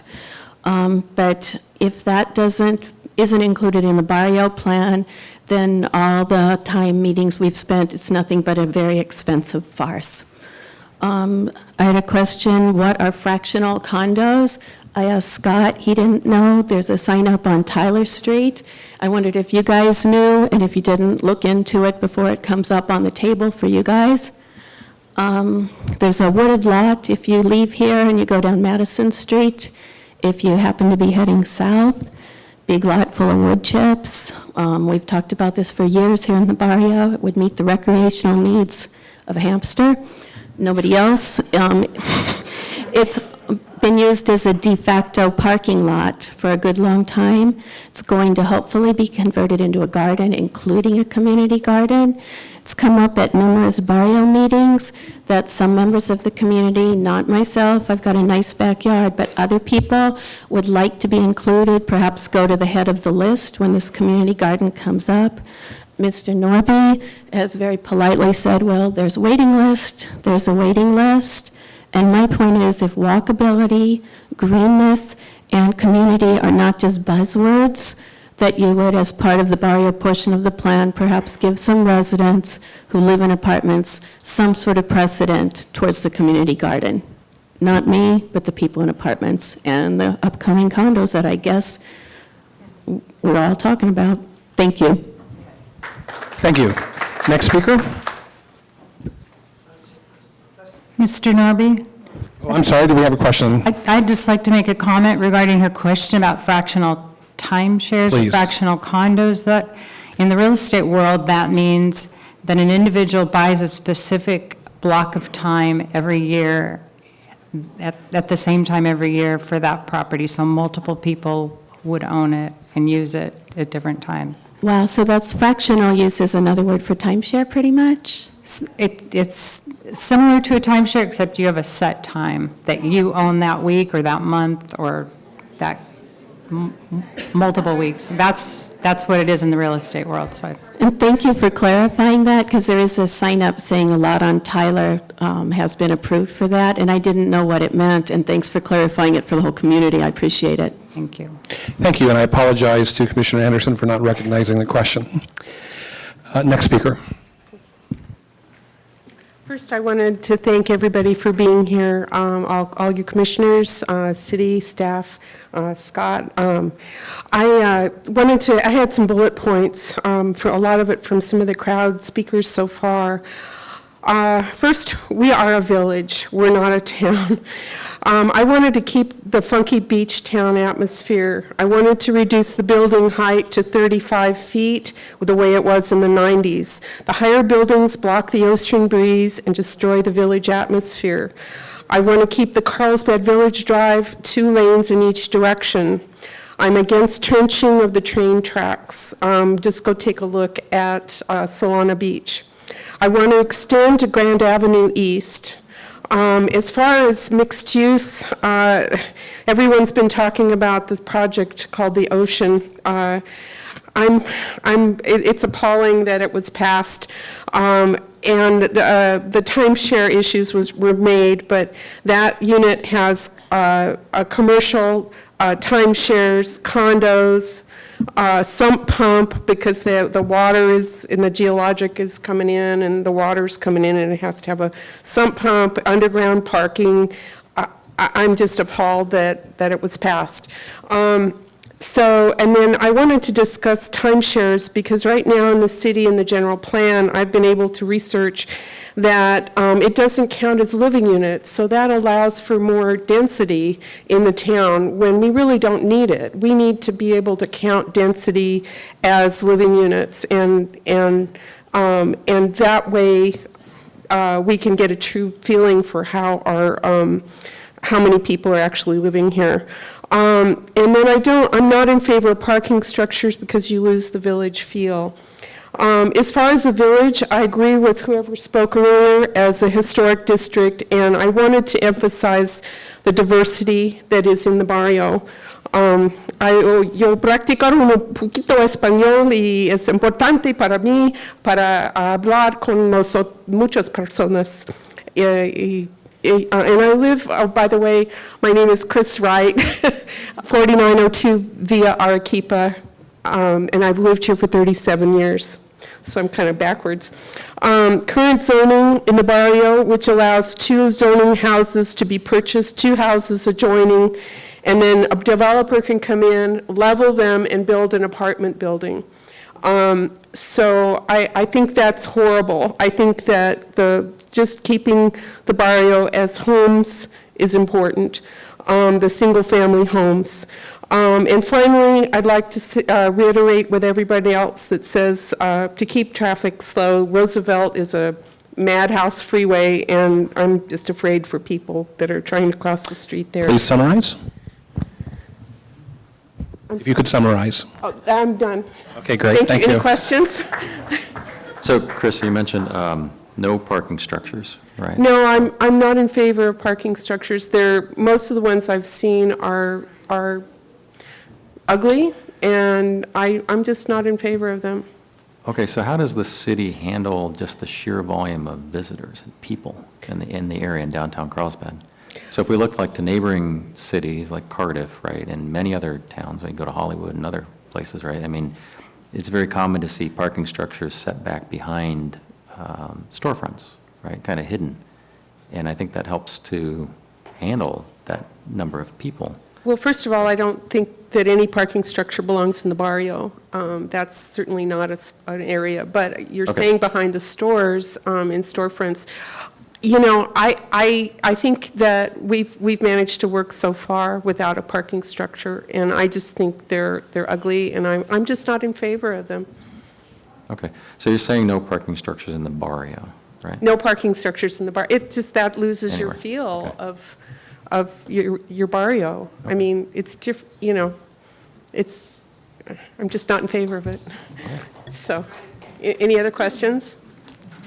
Thank you. Next speaker. My name is Alan Wanamaker. I've been a resident of and business owner for 25 years. I'm shocked on my drives home that we've lost 5 big old trees in the last week on Jefferson Street. Now, those are private property, and the property owners can do what they wish with their landscaping. But I would like to see incorporated in these documents that the city will not cut down any more trees. We have, across from my business, there are 2 65-year-old Ficus benjamina trees. They are gigantic trees. Once upon a time, 20 years ago, the city had an order to cut those trees down.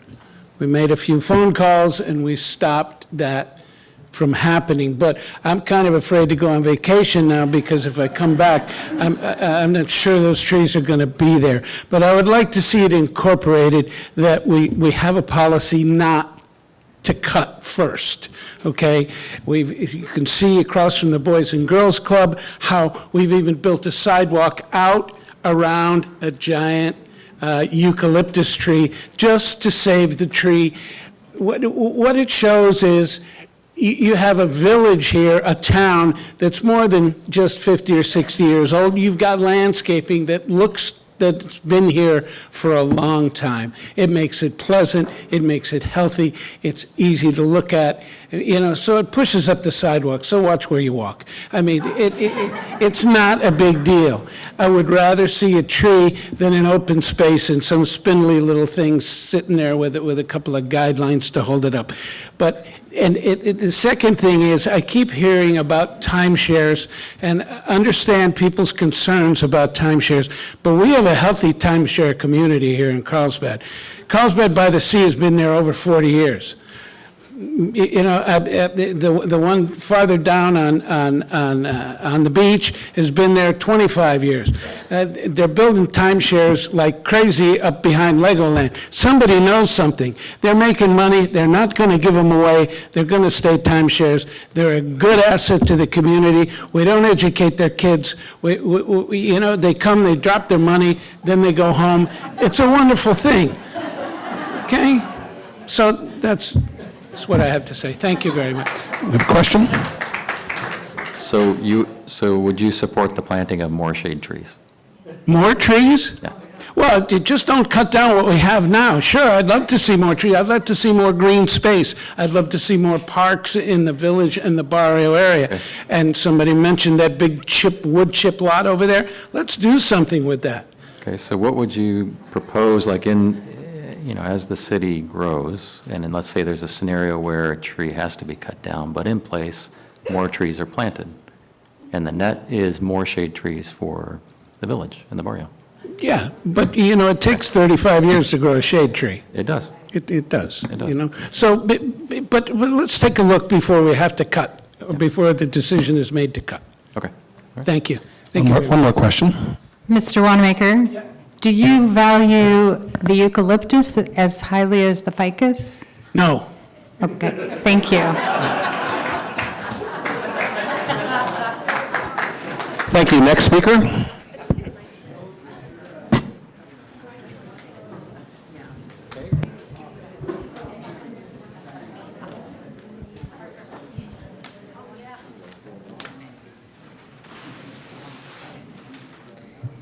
Hi, my name is Susan Hollander. I normally don't come to these events and speak, but I wanted to say something that... I'm having a little trouble hearing you.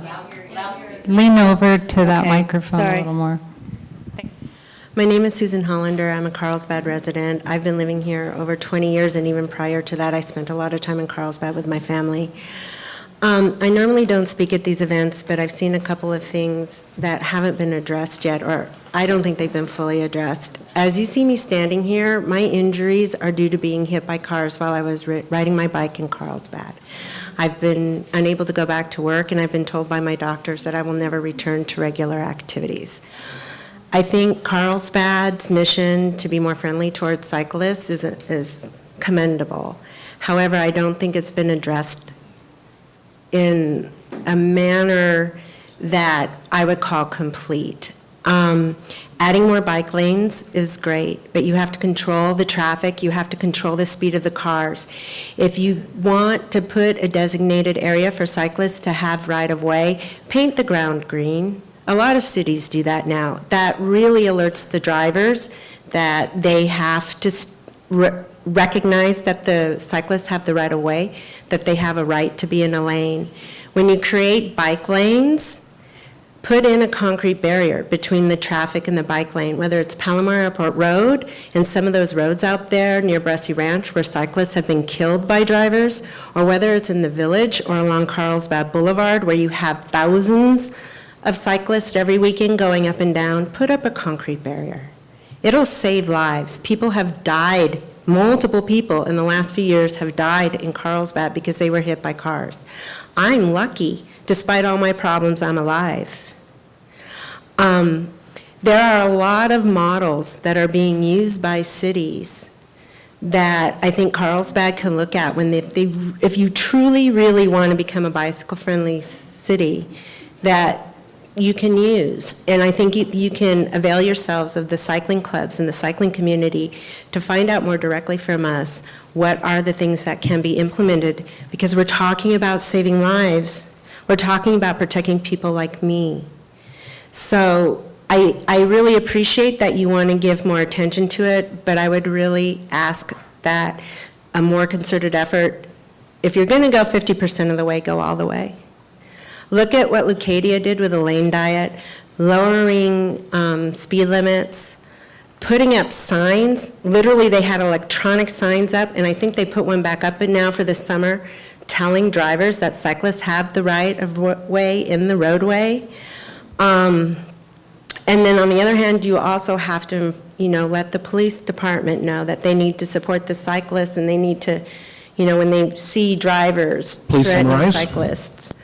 Yeah, I think I did say everything that I wanted to say. I think my only other thing that I'd want to say, since I'm up here anyway, is I'm really not convinced that all these plans for the village and the barrio area are in Carlsbad's best interest. I haven't been convinced that they are. I don't live in the village and barrio area, but I go there a lot. And I think some more consideration needs to be given towards this density issue, and the amount of building and people and To the speaker. height Thank needs to you be very much. reconsidered. Thank you very much to the Thank speaker. Next speaker.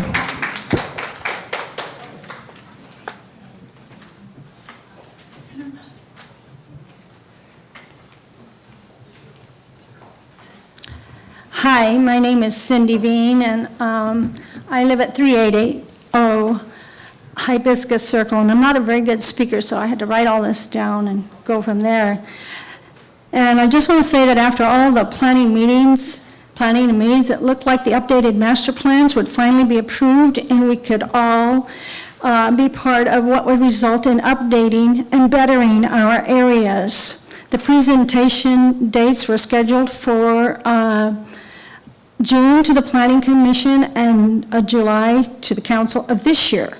I was so excited as my husband and I own a piece of property located at the corner of Oak Avenue and Tyler Street, which under the existing Carlsbad Village redevelopment plan of yesteryear was zoned or is zoned as light industrial. But under the new master plan would be considered for commercial usage. It made me so happy to know that this positive change was on the way soon. And so on May 24th, this year, I sold my smog shop equipment and they moved it out. On May the 25th, I received a notice in the mail that the master plans would not be presented to the Planning Commission nor the City Council for their approval, and I learned that the city had decided to put off any further action on these plans until after a study had been completed sometime in 2017.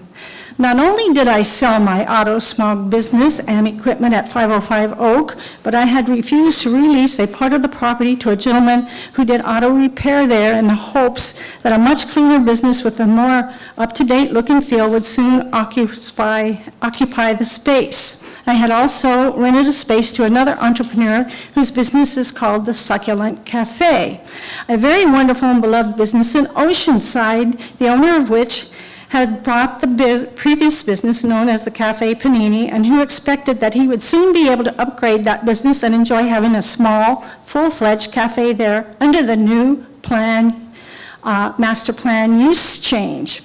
Peter has done a lot of work there and beautified that end of State Street. We're at the very end of south end of State Street. Our property is just behind the Boys and Girls Club, and across the street is the very popular Topes Cafe, which has ovens and grills and real cooking capabilities. We were very excited to be headed in that direction with the Succulent Cafe, but he is now blocked due to the fact that the usage is still light industrial, which sounds like you can manufacture anything there, but not food. Or you can have a tire repair, a plumbing yard, auto repairs, etc. Who wants these antiquated businesses facing onto such a well-traveled street in our downtown area? When I heard about this meeting tonight, I got excited all over again. And I trooped over to the Monday night meeting right here and to find out that meeting tonight was not happening with the idea that the plans will be going forth to Planning Please summarize. Commission and Council as I had hoped. It had just made me so sad and so disheartened that I just went outside this building and cried. So now, we and our property are in limbo. My business is gone, my tenant's gone. I sit on a 2,400 square foot building that looks like crap, and I want to get that changed, and I'm told that I just have to be patient and wait. But no one knows how long or what other changes will happen in the meantime. It is not knowing that is so challenging, disheartening, and disruptive. I don't know which way to go. Anyway, I think it's so important that these plans that have been so well thought out, so worked on, so hard by such a To the good speaker, planning thank you. commission, Commissioners, would you like to hear more from the speaker? that it would be good to go forward. And I apologize for my presentation. No apologies required. We have a question from a commissioner. Ms. Veen, I may have been part of your angst because when we heard this several months ago, I felt there was a real disconnect between the Village Barrio Master Plan and the parking study and requirements that we didn't have in our hands. And every time we've gone through projects, we come across this hurdle, this stumbling block of parking everywhere. And it's very difficult for us to resolve these things without having that toolbox that we can utilize. And I feel your pain, but it's so, I can't tell you how interconnected parking requirements are to this master plan. Don't we have parking requirements in it? We do, but not? we need updated data to really make key decisions for the long haul. And though some people may disagree, I agreed that we needed to. So just be patient. You can blame me or maybe others, but I felt there was a true connect between having all the data we needed for parking and planning our community in the future. See, that's what I'm told. Be patient. But I'm the one who's given up my tenants' rental income and my business and everything. But I guess that's a risk you take. Thank you for hearing me. Thank you. Next speaker. And before the next speaker comes up, commissioners, are we okay for several more speakers before we take a break? And just let me know when you need a facilities break and we'll take a break. And we'll keep going. Next speaker. How about we go till 8 o'clock? I'm Sherry Smith. We lived for a long time on Garfield. We now own a home on Jefferson Street, duplex that our family lives in, across the street from the elementary school. And I have to say, I'm really excited about the plan. I think it's wonderful, and I agree with a lot of people. I'd love to just see this thing move forward. I think it's great. My concerns, first of all, would be, as I looked at the plan and read through it, I see that we're preparing for more density, but then when it talks about reducing the lanes to 2 in many areas in the village, when I figure more density and fewer lanes, then I think gridlock. A lot of us who live here in the village, we also shop in the village, we move in the village, and when I think about moving around with fewer lanes. I mean, I totally love the idea that everybody's very concerned about safety, especially the terrible story about this poor woman that was hit on the bicycles, and it's a juggling act for sure, but I just have concerns about that. And then my next concern is we've been talking about keeping the village feel and all this kind of thing. And the sweet lady from Lola's was talking about the neighborhood feel and all that. Where we live, I'm sure a lot of people who live in the village have noticed that even in the last 6 months, a lot of the duplexes have been built up and doing better, and we're just moving in the right direction. And to see the Harding Street thing happen and then, just have all of that taken away from us with the greater density and parking and everything, would really be sad. So that's all I have to say. Thank you. Next speaker.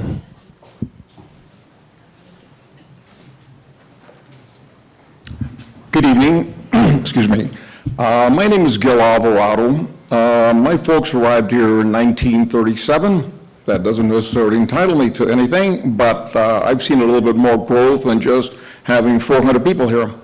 As a matter of fact, one of the first police officers in the town was a gentleman by the name of Joe Castro. His name is up in the plaque up at City Hall.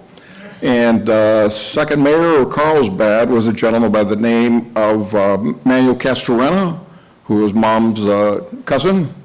So I've kind of been involved off and on for a good length of time. Anyway, as a general statement, I think that the plan is a very good thing. I think we're headed, as a general statement, very in the right direction. I think there's a lot of tweaking to do. And I promise, by the way, not to ask Mr. Lynch any questions. So at any rate, Mr. Lynch, when your little comment on, I can tell you will listen to politics. At any rate, I started off a group entitled Old Village Carlsbad Association, and to date we have approximately 50 homeowners that live in our neighborhood. And what we've been doing is, a couple of months ago we had a cleanup, and the city helped us out with that cleanup, but we had probably 35 to 40 people, and a lot of great participation from even the folks downtown, which is State Street and all that. I'm also involved in the Carlsbad Village Association. I've been invited to join the Historical Society. I love history. I'm very much at history, been to Europe, and understand very clearly the preservation of history. My goal is to define what is preservable, what is historical, and how do you improve that and make this particular historical building, whatever it might be, really a nice presentation for us to all be proud of. So as far as history is concerned, I am very much at history. And living right almost in the center of the so-called barrio area, it's all that's very important to me. After being gone for a good length of time, and I started walking around, as a matter of fact, I was fortunate enough that I now live in the house that I was raised in. So that my folks built that back in fact, that house was back from the 1920s. So at any rate, I'm really, really happy to be back. But as I started walking around the neighborhood, introducing myself again, or reintroducing myself, I started realizing that there are very few originals left there. Now, that being said, the folks that are there now, man, what a great group of people. We have everything from lawyers to veterinarians to doctors. Please summarize. Thanks up. Please summarize. Huh? Summarize, quickly. Summarize. Anyway, I wanted to thank you very much for all the efforts you guys have put into all this. Thank you. Yes, sir. Quick question. Do you go by Gil? I'm sorry, what was it? Do you go by Gil? What's your The what now? What's your first name? Gil. Gil, yeah. So Gil, I just wanted to share that we have read the letters from the association in detail. And so when you mentioned that the plan is headed in the right direction with some tweaks, what are some of those tweaks specifically? And I know we could have a long conversation, but in general, is it its height, its density, speed, more lighting? What are specifically some of the tweaks? I'm sorry, I'm not really understanding what you're actually asking me. What now? So when you say the plan is headed in the right direction with some tweaks, right? So what are some of the improvements that? Oh, the tweaking? Yeah, that you would like, that the association would like to see, that you would like to see, and the association. Some of that actually we're kind of heading in that direction now. For example, one of the biggest issues that I realized is that I started visiting the neighbors, is that probably the number one priority that we had, that we all kind of share together, and we all had in common, was safety. As I started defining safety, we started realizing what are these safety issues. Traffic became a huge issue, and we started monitoring. I had a meeting with the chief of police and various other traffic control folks in terms of what can be done down there in terms of slowing down the traffic. Now, if any folks have ever been down Roosevelt, Madison, or Harding, you'll know what I'm talking about in terms of folks going there. Even though it says 25 miles an hour, folks are still going down 40, 45 miles an hour. Realizing that in short order, we're going to be putting kind of blinking lights and pedestrian types crossing down Chestnut and down Pine. And that's happening starting like in the next week or so. I think that's a great idea, and it's going to be along the same line as you find down in the old PCH down on Carlsbad Boulevard, where once you want to cross and you push that button, all that. The problem with that, and it's not a problem, but in addition to that, I think if we had four-way stop signs like we have at the Boys Club, I think, and it doesn't have to be at every intersection, but maybe every other one. I think for sure that would make a big difference, because there's a lot of great long-term things coming. The problem is, what are we talking about long-term? 5 years, 6 years, 7 years, before you realize that length of time does go by, and then something else becomes a priority. So I think between lighting, and then the other project I'm working on right now is the dilapidation of the homes that we have in that area, to the degree that we're actually extending ourselves as community folks, as neighbors, helping paint, helping mend fences, and that's going to be starting in a couple of months between the guidance of myself and Peter Norvey. So those are things that I think are part of what I'm talking about tweaking, if I'm making any sense. But there's so many issues, as far as, there's just a lot of stuff on our plate. And one more additional question or comment. Mr. Alvarado is a longtime resident with, I believe, some Hispanic background. What's your opinion about the barrio name? Well, boy, that is really a hot button. You would think myself being of the same foundation and being Hispanic, that I'd be rah-rah here and rah-rah there. Well, I'm very much at progression. I'm very much at 30, where we're going to be 20, 30 years from now. I love Carlsbad. I used to meet time and time and again with Coach Lewis, Bud Lewis. He was my baseball coach when I was in high school, and we would continuously meet, and there wasn't a time that I wouldn't say, man, am I proud of what you've done. And it is. If you look at the totality of the entire city, the finances and what this city has put together in terms of revenue and in terms of what we have, without the revenue that we have in the mix that we put together of all the, and its businesses, it's all the corporations down there by the airport. If you don't put that together, then how are you going to fix that pothole? To the speaker, if we could just, we have a question on the name of the barrio. If you could answer the question succinctly or briefly, that would be great. Okay, I'm sorry. No, my son said I could have the next room, his room. No, you can't. Please, if you could answer the question. All right. Anyway, the first meeting you folks had, one of the commissioners brought up that very same issue. Is there an issue with barrio versus village? My answer is yes. Okay? This gentleman right there, Don, said, well, what do you guys think of the idea of a mix of, I guess, village, barrio, whatever, like they have down at Aviera or something along that line? I'm willing to compromise. Personally, I have never associated, and neither has my family, and neither has relatives of mine, as being part of a barrio. And I'm just saying exactly the way I feel. To me, barrio, and it's not the definition of the word, because I know the exact definition of the word, and it's more than just Spanish-speaking people. It is more synonymous with ghetto, and that's the bottom line, as far as I'm concerned. Okay, thank you. Thank you. The question is Just asking his opinion. Thank you very much, Mr. Okay, Alvarado. thank you. Next speaker. Maybe we should take a break.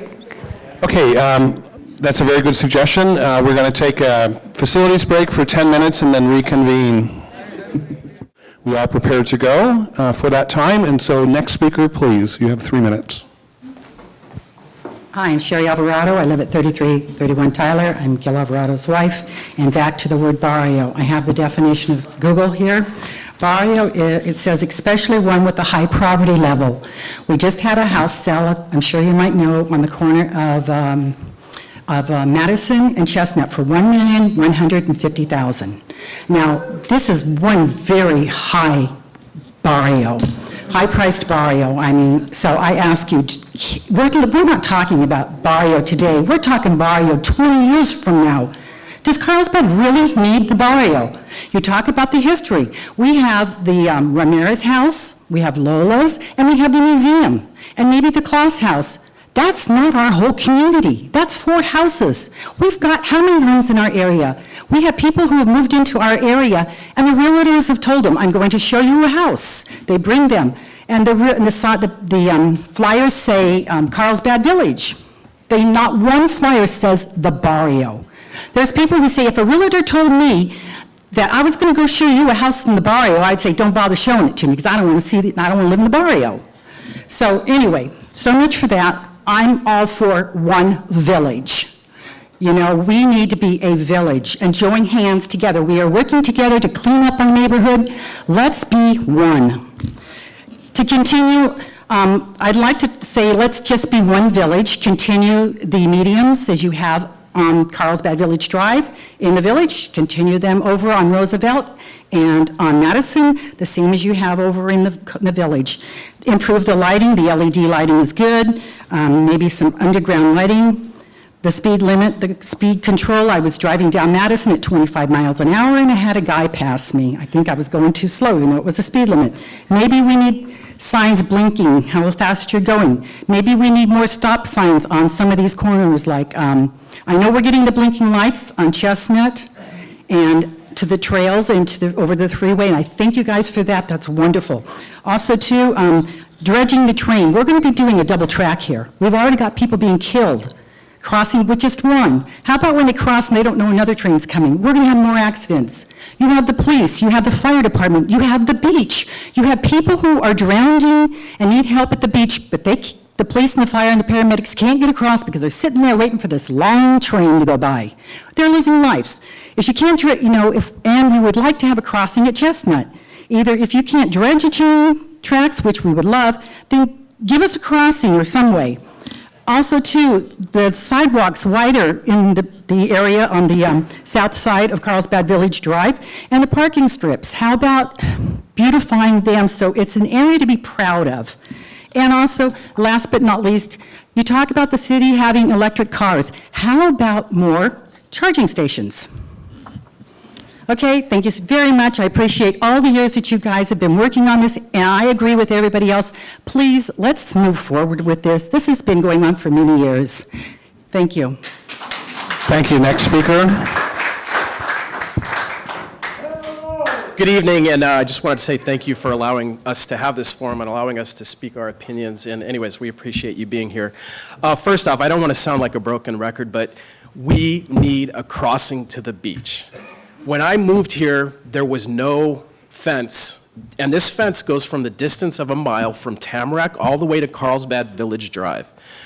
When I moved here for a specific reason, to have a connection to the ocean and to the beach.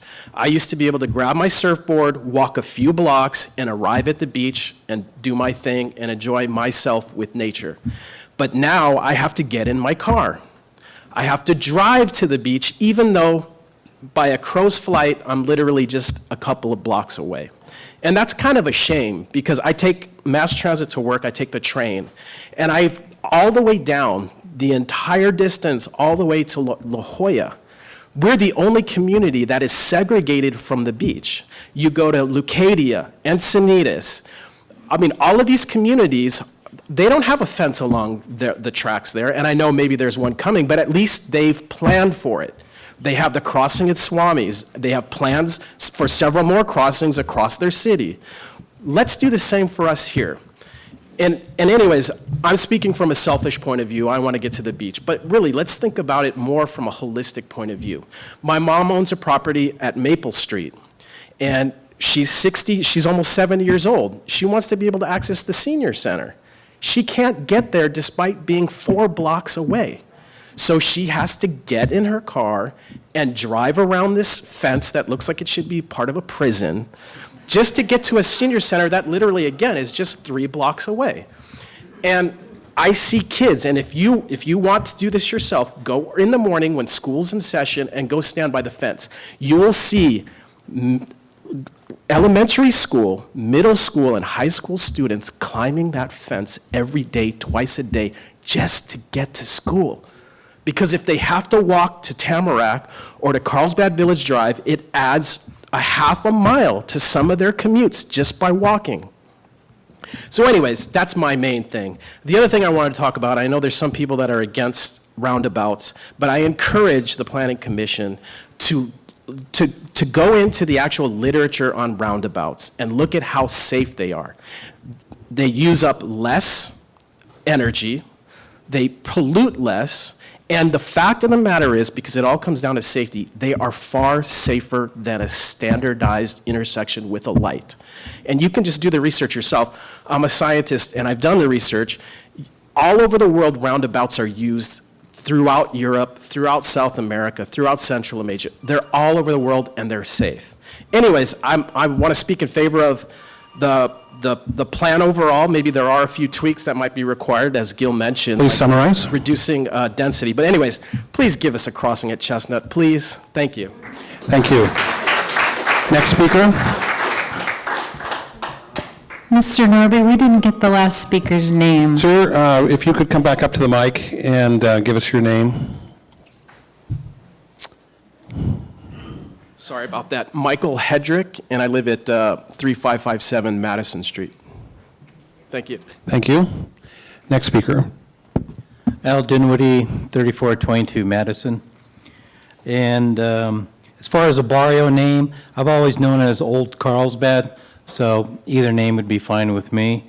I think we need to fast track the crossing at Chestnut, more for safety than anything else. I do like parking structures. I think parking's could be a problem in the future. I used to be a college student in San Diego and living at Pacific Beach and Mission Beach, and the parking is just a disaster down there. You can't even find a place. So for future development in the barrio and the village, I think we need to have added parking for each unit that's built. We can't just have one parking space for a unit because like for some of my neighbors, there may not even be a parking garage except for they own 5 cars. And it's a small house, but all the kids have cars, families have cars, and I don't think people are just going to be taking the bus everywhere. I think it's more cars. So as far as a parking structure, I'd really like to have a parking structure built outside here, right outside the senior center and the park, and maybe put some pickle courts on top of it. Because we're going to be having more and more people, but we'll have less activities, less park space. It's going to get smaller. So I think tennis court, we could build multi-level tennis courts, pickleball.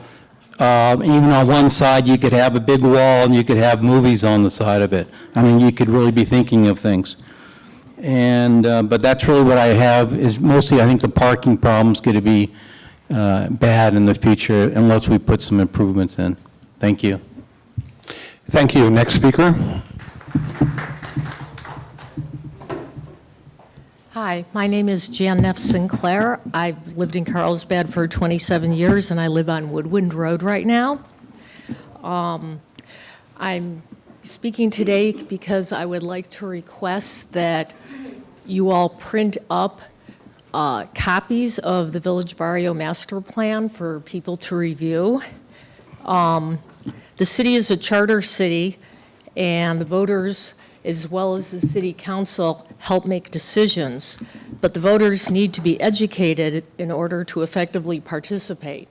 Right now, the only way to get a copy of it is either to look at it online, but you can't scribble on your monitor, and you can only stick so many Post-its up there before you can't see the screen anymore. If you go to the library to take one out to read, it's over an inch thick. Most people don't have time to sit in the library for hours on end, but if they had a copy in their hands, they could take it with them and look at it when they had time. My understanding is you can pay $50 to get a copy of it, but that's prohibitive for a lot of people's budgets. Or you could print it out. And I did that with the 2 revisions ago, but it took a lot of time, used a lot of ink, and that turned out to be expensive. So I think that if you distribute free copies of it, you can educate the citizens, you can show them that their input is valued and desired, And I think that if you printed up maybe 250 copies in English and 100 copies in Spanish, and then see how many of them got taken, then you could maybe decide if more needed to be printed or not. And my suggestions of places to have them for people to pick up is at City Hall, the libraries, the Safety Center, and the Faraday's offices. So that'll cover up here and down in South Carlsbad. And then to let people know that they're available, there could maybe be a little blurb in the newsletter that comes with the water bill or on the website. And I know, like I said, I know that now they're charging $50, but a lot of people wouldn't pay that. And I think that printing up a bunch of them is small change compared to what was paid to the consultants who came in to work on this. And I think you should get the citizens' input, and I think you'll get more of it if more people actually have copies of it to review. Thank you. Thank you, and we have a comment from Mr. Donnell. Just a comment about the copies available at the library. I think we did make provisions for people to check them out for a certain period of time, maybe a week or two, I'm not sure, but I believe if you check with the Learning Center or with the Cole Library, for example, they should be able to arrange that for you. If you find that's a problem, please let me know. Okay, I think they're at the reference desk, and reference Right. things can only be used in the library. We did have a conversation, or I did with them, about being able to check them out, so they were, I believe, trying to make a way for that to happen. But again, if that's an issue, please let me know. In fact, I will call the reference desks and check with them. Well, the problem with that is you can't make notes on the library copy. Correct. And let's say if you have another meeting for citizen input, people might want to bring their copy with all their notes on it, and a copy in the library doesn't do them any good then. Understood. Okay, thank you. Thank you. Next speaker.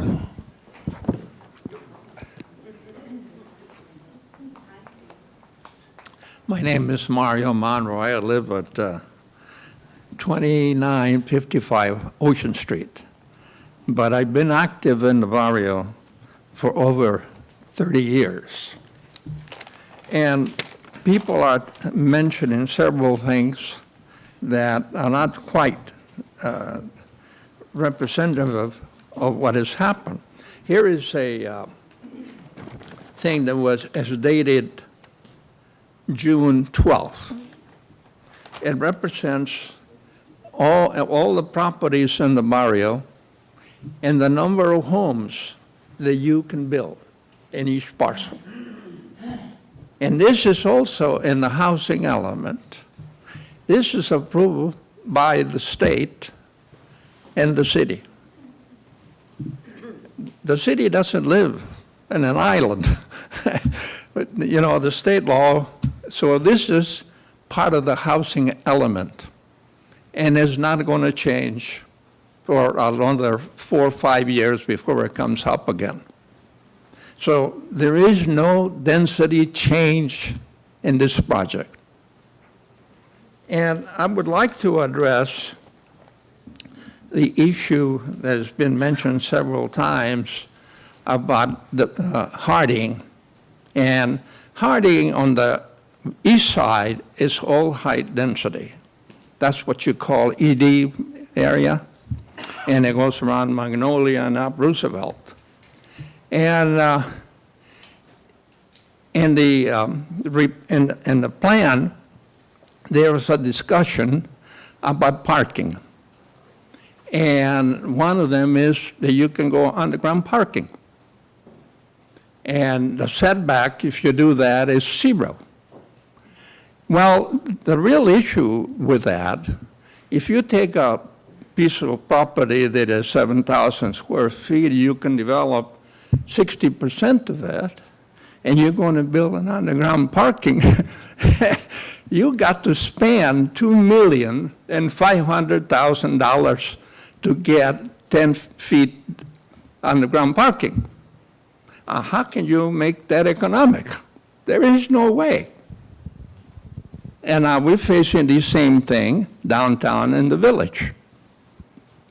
So what I'm suggesting here, I would like to suggest that you consider modifying the area ED, that the first ground, where parking can be built, not be called a story, and give them a replacement of that story upstairs. Now, let me explain.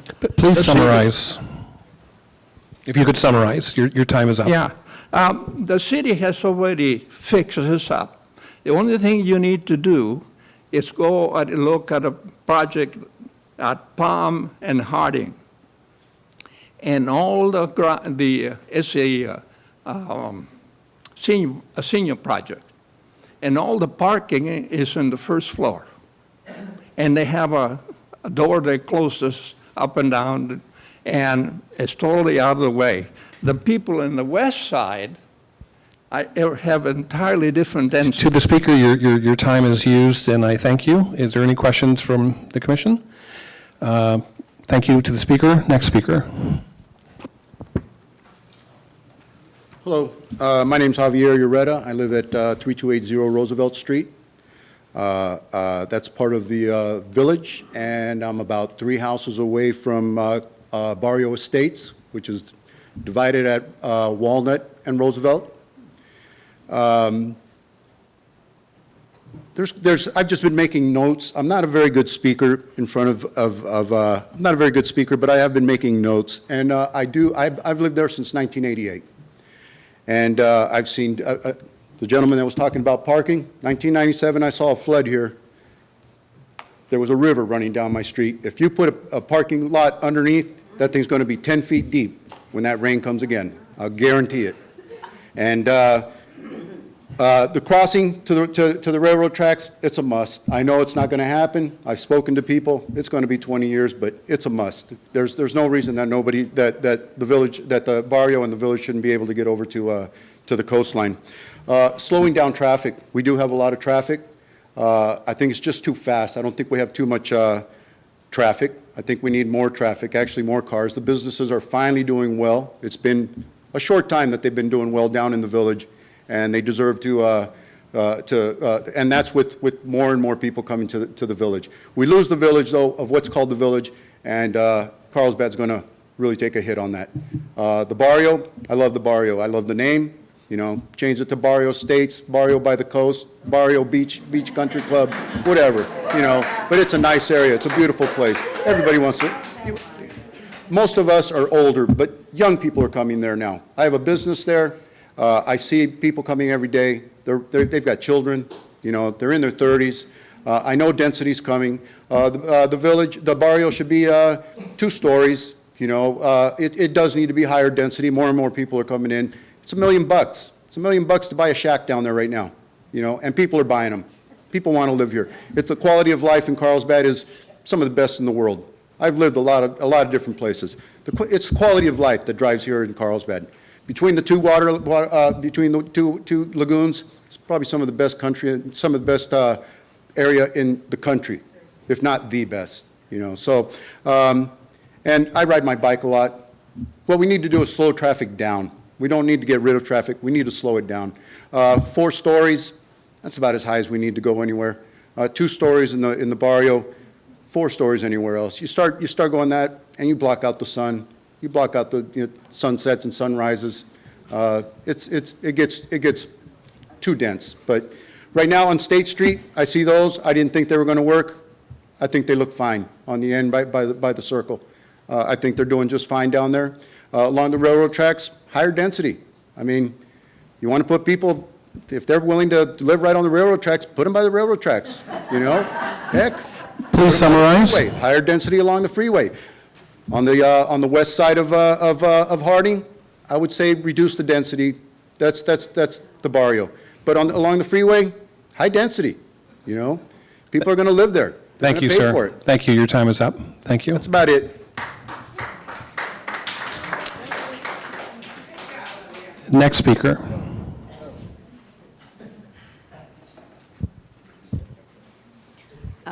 We are going to speak about this jointly. My name's Joanna Bravender, and I live at 3952 Jefferson Street in the barrio in Old Carlsbad, and we're very happy there. But there's one thing that's really bothering us, and my husband's going to speak a little more than I'm going to because he's up early and he watches this go on. But we're about a half a block, excuse me, from the corner of Tamarack and Jefferson. And there's an elementary school just north of us, about a half a block. And as you know, the parents have to take the children, and personally go pick them up. And of course, the traffic is right now unbelievable. We're also a half of, 100 yards or something from the entrance to the freeway. So in the mornings, the traffic is lovely. Okay, and the roundabout is what really concerns us, the proposed roundabout. I can't believe it, but my husband will speak a little bit more about that. I'm Charles Griswold. That is my wife. The school is on the Jefferson School, and the parents bring their children to school and drop them off, and then either go to work or go somewhere else, back onto Tamarack. Which backs up the traffic coming down the hill to drop the kids off. That backs up now, and then the on-ramp for the freeway, it backs up because there's so many people going down there, and the lights, they have the traffic signals and so forth. It backs up onto Tamarack. If you put a roundabout there's two things that'll bring it to a screeching halt. One is to back up from the parents delivering the children to the school, and also when it backs up from the on-ramp and the freeway, that backs up now, and if that backs up onto the roundabout will come to a screeching halt. It won't work. We'll have gridlock on the roundabout. Yes, gridlock. Okay. Thank you very much. Thank you. Next speaker.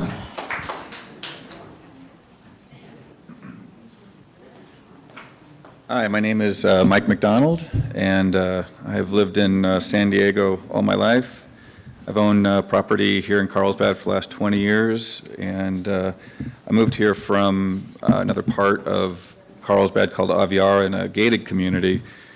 And the reason I'm bringing that up is I'm hoping one of you asked me what I think of the word barrio, and I'd be happy to tell you. So I'm inspired by everybody talked here. I had no plans in speaking tonight, and a lot of things people said rung so true. I wanted to kind of elaborate my thoughts on some of the things that people said. First of all, of course, the crossing, we all agree, the crossing, and some of us are wondering why it hasn't happened, especially since every North Coast city in San Diego has pedestrian crossings. We're the only one that does not have multiple crossings, which is very sad. On top of that, we have this big, long fence that Michael Hedricks brought up. It's a really good point. I mean, it's like a fence between Mexico and the United States. It's very segregated, and it's kind of frustrating to see because it shouts whoever put that up shouts that, this is the barrio people and this is the beach people, and that's what it says. I'm not saying that's what it means, but that's what it says to me. Something else about that, there's discussions on trenching, and then maybe we'll look at the trenching before we think of some kind of a crossing at Chestnut. I call foul on that. I think we should do the crossing regardless of the trenching. Just do that now.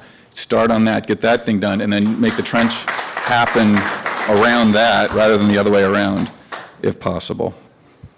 Let's see, I have, and another thing.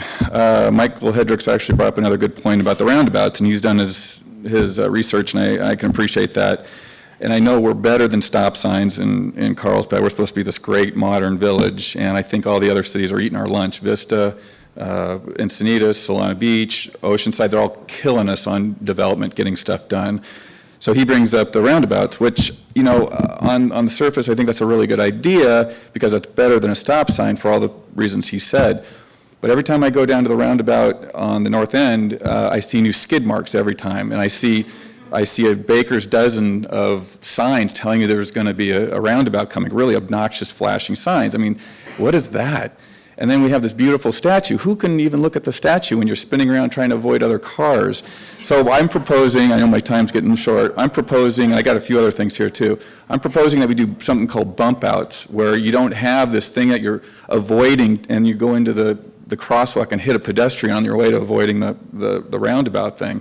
And also bump outs will shorten the length between the two sides of the street. I think it's going to be a lot safer. Please summarize. It'll look nicer. And I have so many things here. All right, well, I'll just say thank you for doing whatever you're doing. I want to believe that you have our best interest at hand, and you are trying to do something. We just would love to see it in action, like real action, because I've been here for a long time. I've heard the same thing over and over. I've been to these meetings so many times. And it's just, I'm getting tired. Thank you to the speaker. Next speaker. Good evening. My name is Mike Frayhill. I'm a local real estate broker. I was born and raised not here in San Diego, but up in a town called Whittier in Pico Rivera. I used to come down here a lot. In 1975, I was in the Marine Corps, and they said, if you re-enlist, we'll send you wherever you want to go.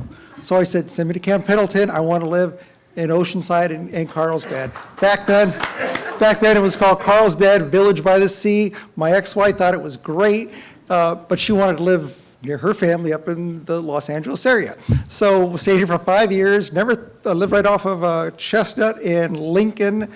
I never considered it the barrio. It was just a cool place to live. And we couldn't find a job when I got out of the Marine Corps. It's pretty much a bedroom community, village by the sea. So we moved back up to the Orange County area. She stayed there. I moved back down here. And bought a home just across the street from the church there, on Harding Street, the community church.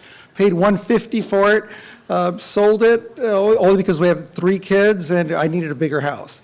Went back there to, I'm a real estate broker, the new owners, I said, listen, we can get you $500,000 for this home. Oh no, we love this house.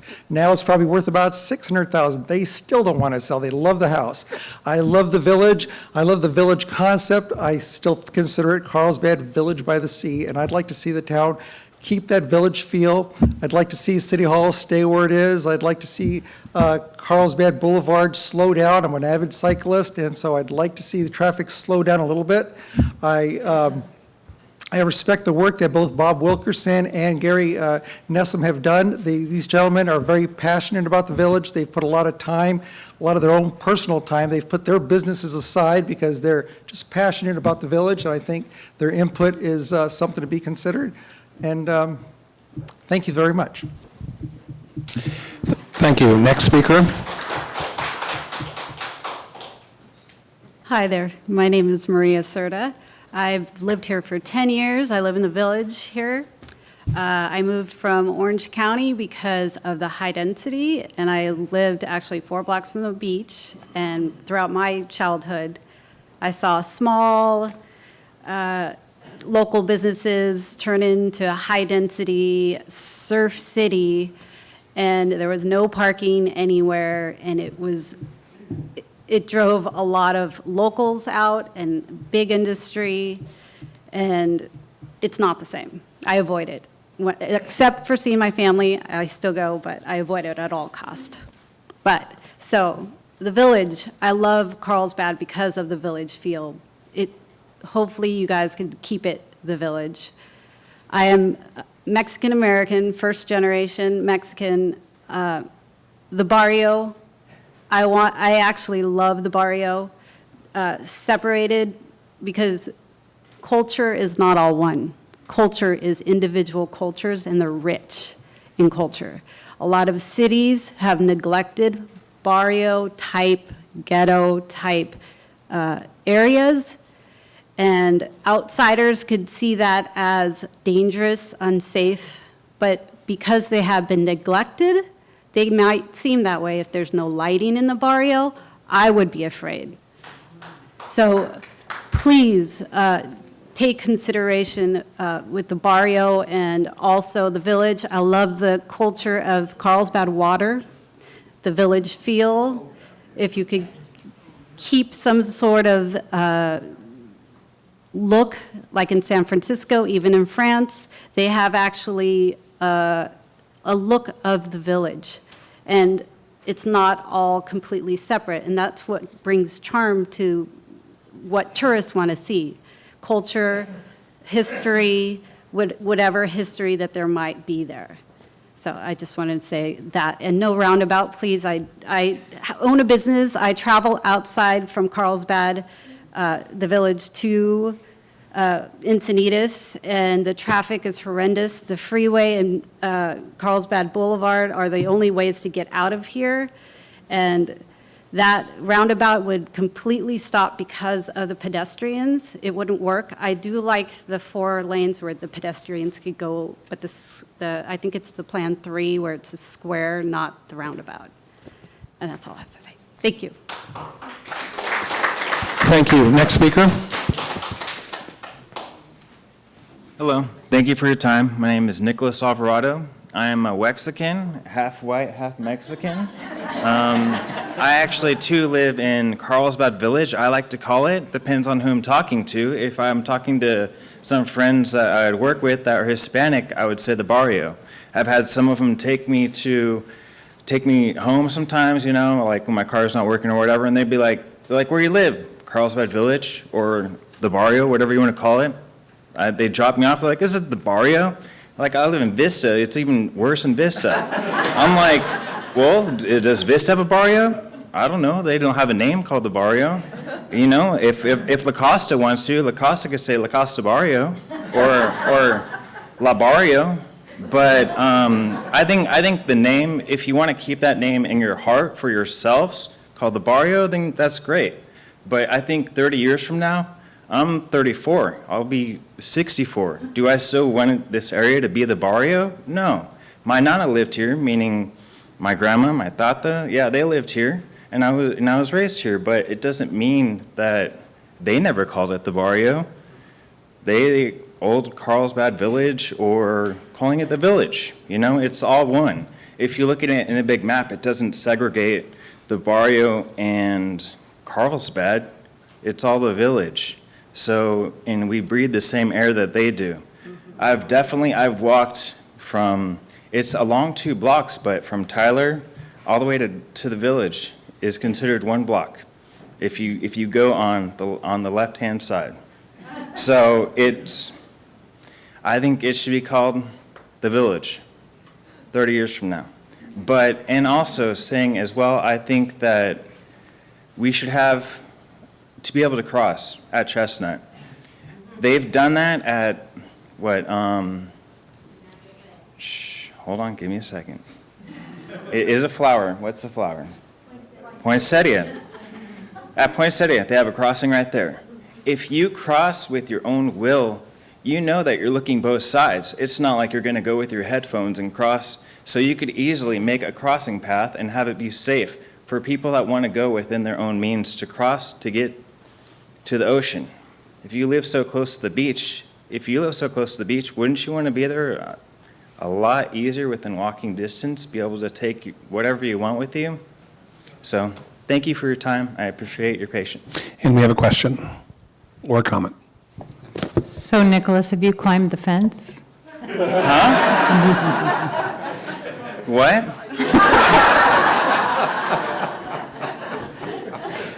That constitutes an answer. You're taking the 5th? Yep. Okay, that's fair.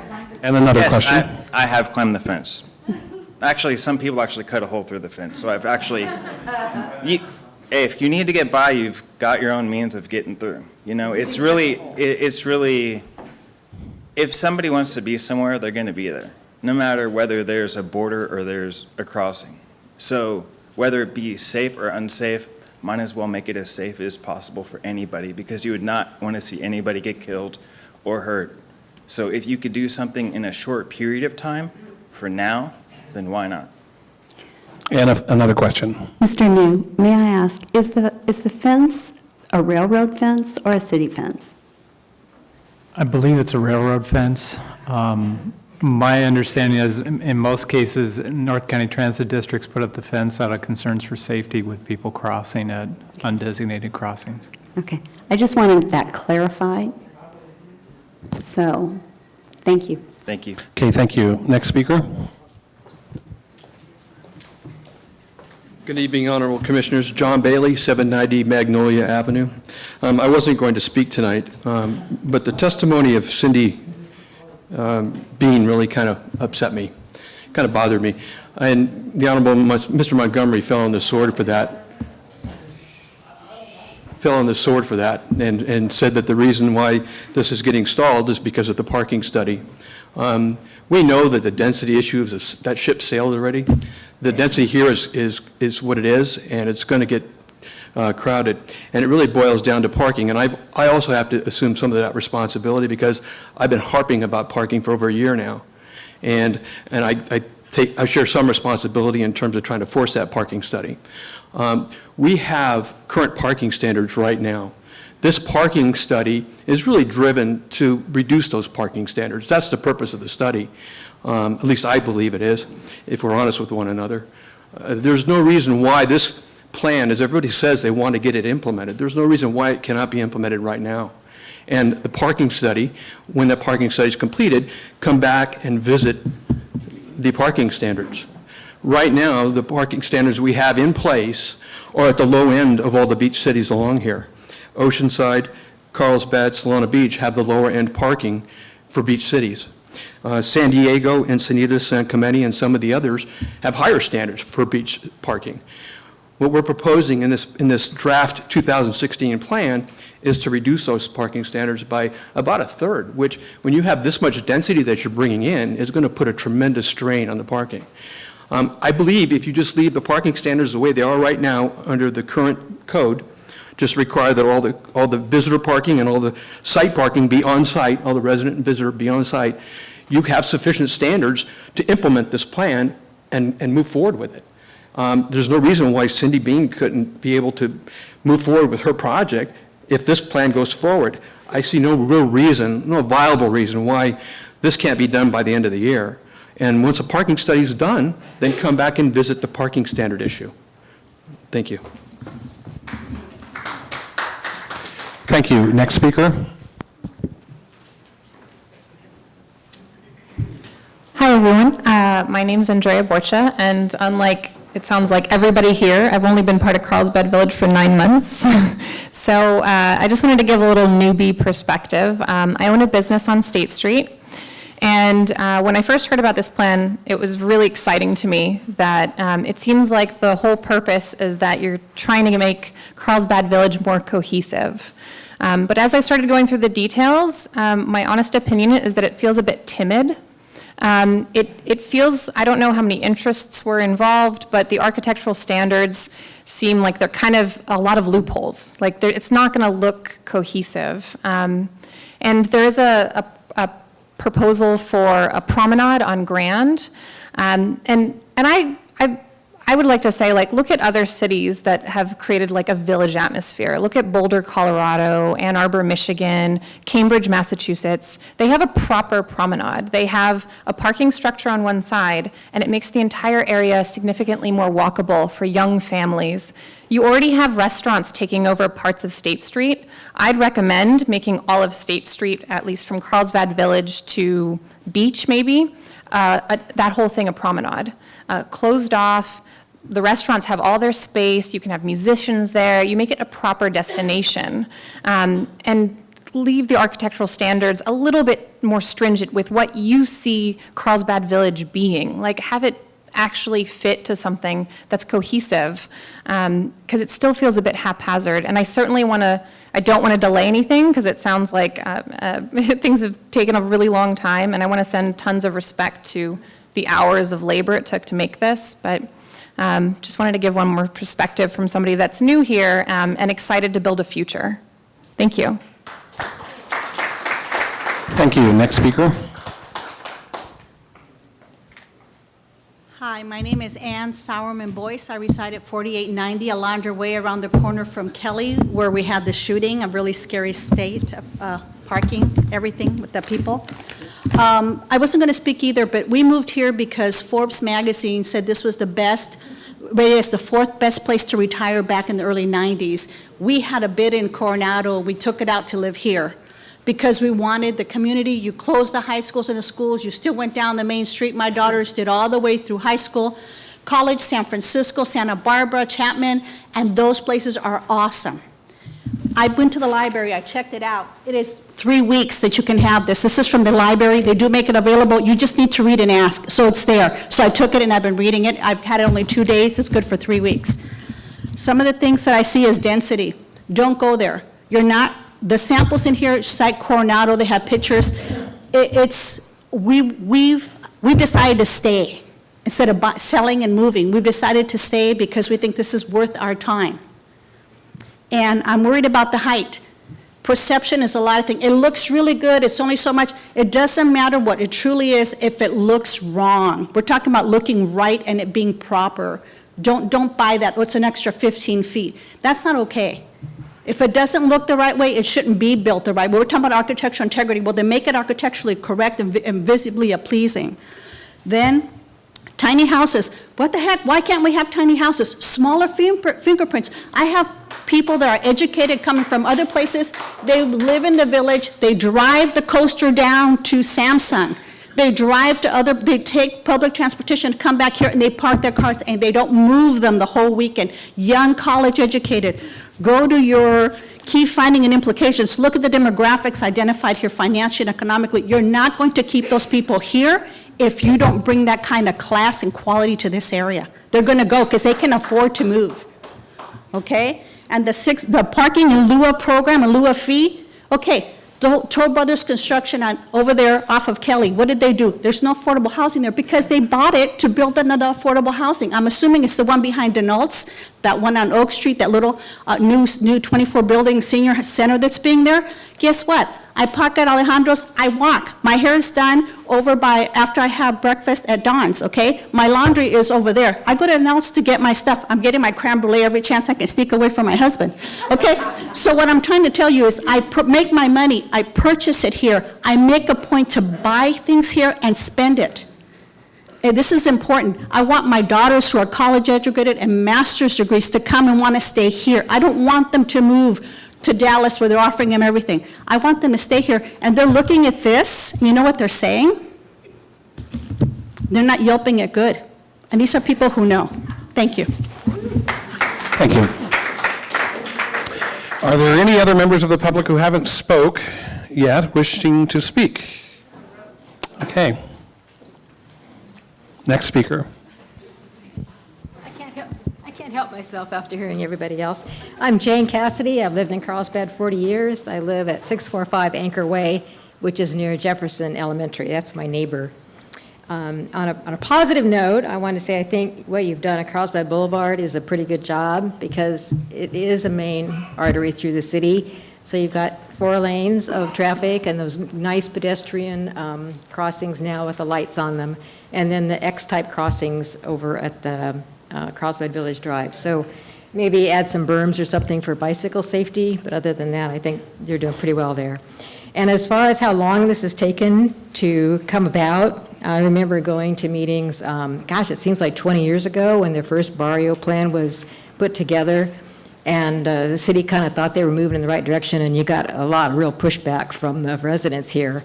So I think it's good that you haven't forged ahead and done something wrong. You know, you haven't messed up. But I think some easy things to do would make a big difference. People have mentioned the lighting, maybe those flashing things to try to keep the traffic at 25 miles an hour on residential streets. If you could talk to SDG&E into undergrounding the utilities, I mean, those kinds of things would really help. And then so many people have mentioned the crossing at Chestnut. If you could just do those things, it would seem like we're making some progress. And on the opposite side of that is that train tracks trenching seems like a huge project, both in terms of effort and money. And I don't know if there's any way to separate that from this master plan, but if you could just pull that out of there and then proceed with with the Barrio and Village plan, it seems like it would, maybe be a good thing, and just kind of separate that. That could be done years later when we could see what the train traffic really is, and if the double tracks are really going to be there, if we're going to have high-speed rail or whatever, and then that could be addressed at that time. One last comment, and that's on the height. Maybe that could just be more selective. I don't know if you have to put something together that said, okay, these are the height restrictions for this whole village area. But we mentioned Carlsbad by the Sea and that area there. I mean, it looks fine, and that's because, it's on a corner, there's some setback, so when you look at it visually, there's space around there. But you take that kind of height and put it on Carlsbad Village, for example, one building right after another. You can't see the sky, it kind of cuts off the sun except midday, and you get a whole different feeling about the city. It really isn't a village anymore. So I don't know if you can kind of control like where those height, height is okay because you've got some space around it, but putting them right next to each other down Carlsbad Village, which is a narrower street, I think would not get the good feeling at all. And because I live near where this Pacific, whatever it's called over there, on Harding Street where they're going to put the 2 or 3 stories. I think that's been sized down a little bit from the original. But I did notice that the developer would be able to purchase some parking credits instead of providing parking for all the units. Please summarize. And right across on Magnolia and Jefferson, there's a smaller development going in where, multi-unit, where there's just now 1 or 2, and the developer also purchased parking credits. So maybe not allow them to purchase parking credits in that Barrio area since the street parking is already pretty well impacted. So, thank you. Thank you to the speaker.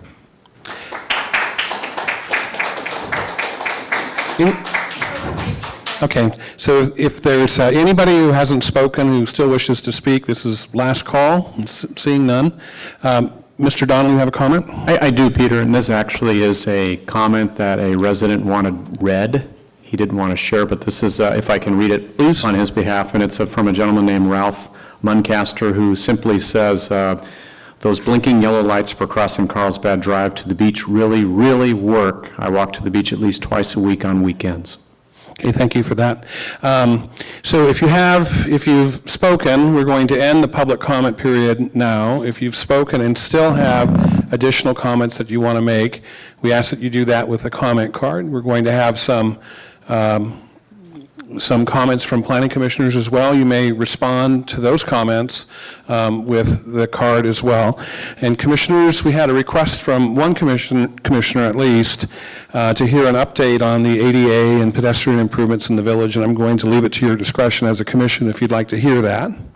And we do have a traffic engineer here prepared to do that. This is regarding the ADA beach access? This is regarding ADA and pedestrian improvements in the Barrio area. Okay. Okay, I'd like to introduce Mr. Doug Bilsey. Hi, I'm Doug Bilsey. I'm the city traffic engineer, and next week we are planning to start a project in the Barrio to improve pedestrian safety and to address speeding along Roosevelt and Madison, and most importantly to address American with Disabilities Act, the ADA requirements at pedestrian ramps. They'll be focused on Chestnut, and they're going to be funded by the Community Development Block Grant, CDBG grant. And we wanted to make a nice pedestrian route from I-5 to the Coastal Rail Trail. So the focus is along Chestnut, and the ADA ramps will be improved at 13 locations on Chestnut and 2 more on Pine near the Senior Center. They'll be in response to the last comment. We were already on it, so it's going to have PED flashing beacons like we have on the boulevard, and those will be at Chestnut and Roosevelt and Chestnut and Madison. So those will not only improve pedestrian, but it is there to intended to slow down traffic. And we already have an always stop at Chestnut and Harding, so we feel that'll be a really nice improvement along the corridor. And we hope this should be done before Labor Day. And that's all I had, and I can verify that City Planner New was correct. The fence is a railroad property, and it's maintained by NCTD, and I can answer any of your questions. Please, commissioners. I have a question. One of the speakers mentioned bumps instead of roundabouts, since you're involved with mobility. What's your knowledge of that and how it works? Real short, a perfect traffic calming or a slowing device doesn't penalize drivers that want to drive the speed limit. So a roundabout, you can continue driving close to the speed limit without getting penalized or forced to stop or go over a vertical deflection. So if it's done right or raised. If I may, as facilitator, in hearing that comment, I believe his comments were about bulb outs and pop outs at the corner as opposed to Bump outs. I'm sorry, bulb outs, it goes with that. As long as you're not penalizing drivers, the bulb outs work. And they're one of several traffic calming measures that we can, devices that we could put in to slow down traffic. So that is one of our things in the toolbox. Thank you. Just a comment. I know that you all have a lot of projects sort of in the pipeline that are going to, again, improve safety, especially in the barrio and in other areas around town. But I'm hearing that, again, there seems to be a lack of communication between the city and the citizens. They don't know what you've got in the pipeline or what you're doing or when it's going to happen and stuff. And so if there was a way that we could, again, get people more informed more quickly, because I think you've got a lot of things that are going to be happening, but people just don't know about it. So I think is one of the discussion items that we may well talk about is, again, some short-term, a list of short-term things that we can probably do within the next 6 to 8 months, as opposed to longer and, or medium and longer term. But I think we're having a disconnect between the city and the citizens of just knowing what's happening. And so somehow if we can improve that, I think it'd be very helpful. We're emphasizing the public outreach on these projects, but we'd be happy to come and talk to your group, to your commission. As a follow-up from our last meeting about the Village and Barrio Master Plan, one of the other main topics was lighting. So a few of the main takeaways were to reduce speed on the 3 main streets. And so I understand this is happening. I mean, it was already in the plan. But the other main topic was more lighting. Can you provide an update on plans for more lighting? Yeah, again, I can bring back the specific plan, but we do have a funded project in the CIP, Capital Improvement Program, for lighting in the barrio. And part of it is getting standards so that we have the lighting standards, and we've been kind of waiting for this plan to make sure we put in the correct fixtures. But we can bring that back to you when it's, if you'd like. Maybe not, I mean, to us would be great, but more importantly to the community, right? So can you speak to how much more lighting and when? We Is finished it in general the whole area, or is it, I guess just more information would be great. Yeah, real quickly, we finished a study for lighting for the entire barrio. So we've completed the study, and now we can implement it, and we have funds for capital improvements, and we expect to have that done next year.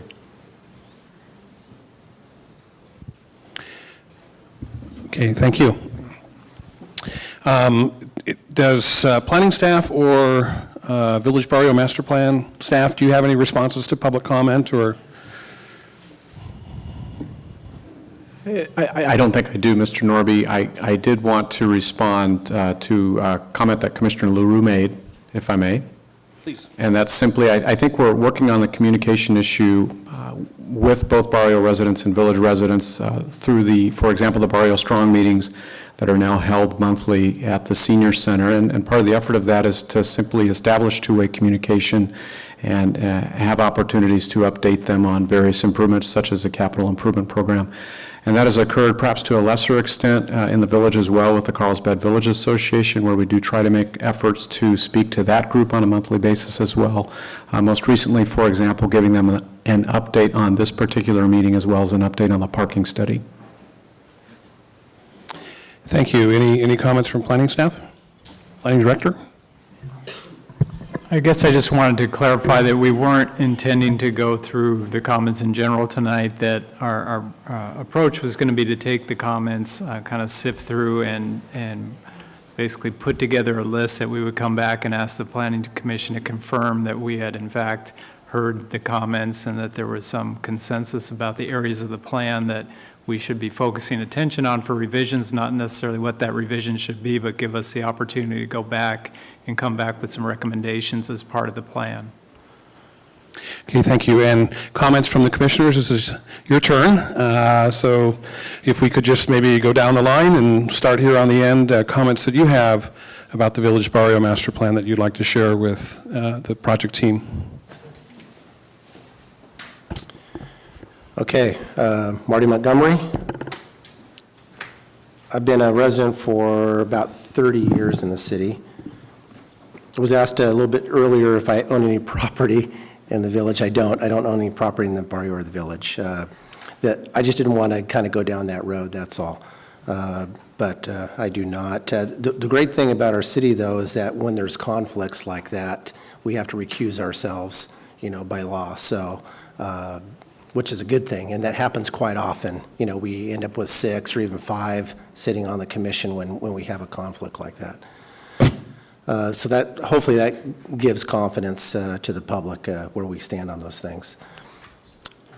We, as planning commissioners, have the ability over the years to visit several other cities throughout California, and our city sends us there to certain planning conferences, and we're able to be exposed to a lot of great ideas from the hundreds of cities throughout California. And several have had tremendous success at rejuvenation and established master plans that have really revitalized their communities. And so there's some great ideas that actually have worked in so many different communities, and it's from that wealth of knowledge, as I saw this plan come before me, that I certainly saw some of the pros of the plan as well as some of its failings. And first of all, right now I'm kind of in the realm of maybe thinking about this in a more inclusive way, where we have one village. I could be persuaded, but I'm thinking that way. I've lived here long enough where maybe we could affectionately call the barrio, and we may still call it that, like people call Elm. But nevertheless, it's Carlsbad Village Drive, and it's embraced. But, there are some key areas in California that, as you enter a village or a historic village, that when you enter it in all different entrance points, there's subtle or even there's subtle monumentation, there's landscaping, there's a difference when you leave one area and you come into a village. And that's what, in my experience, that's how I foresee this.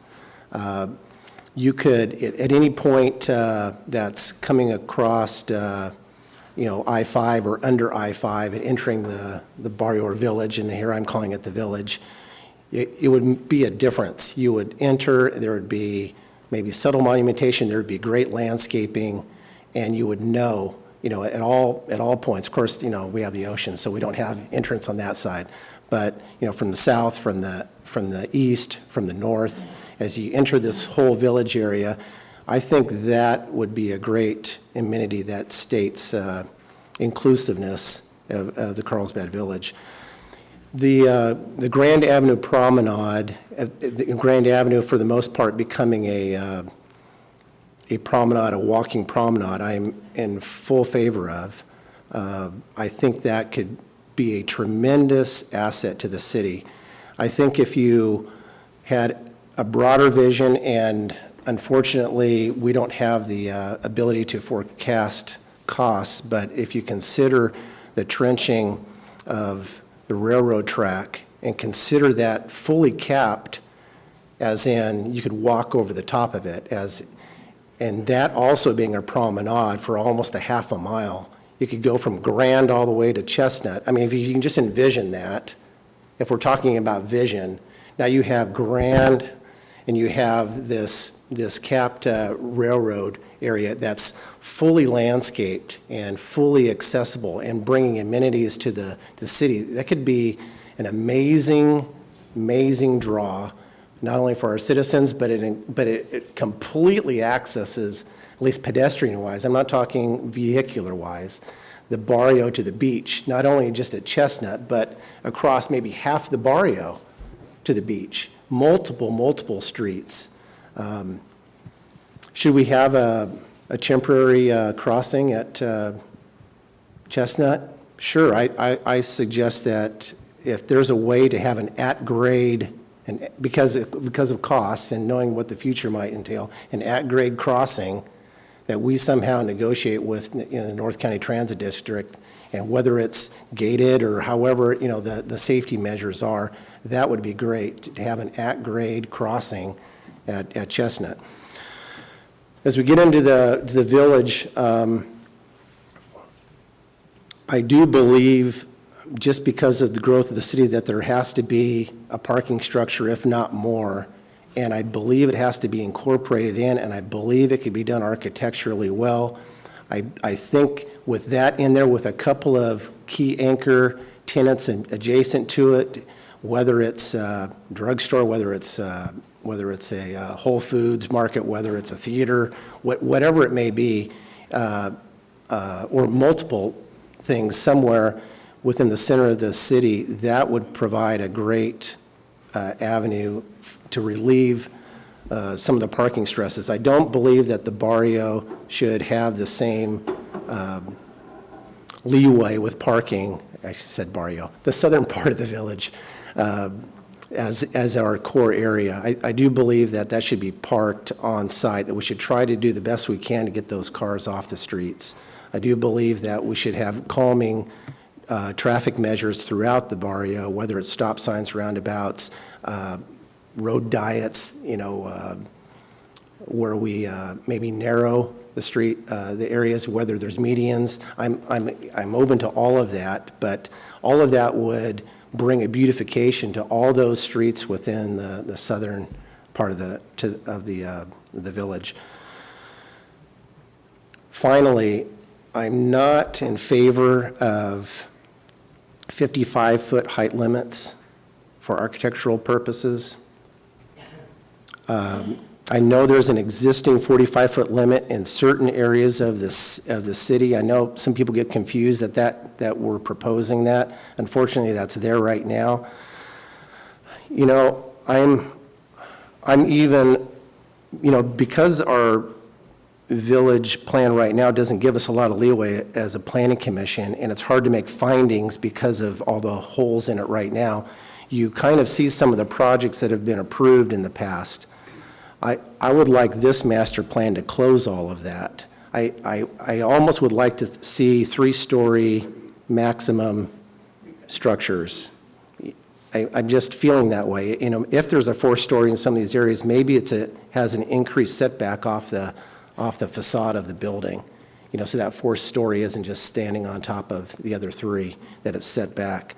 But, I'm almost feeling, even though I'm a staunch private property rights advocate, I'm thinking the village feel 3 stories is the way with the 45-foot height limit. And lastly, I do believe we need strict architectural standards so that we as a commission, which right now we can't use, we can actually deny a permit based on a building that we do not like architecturally.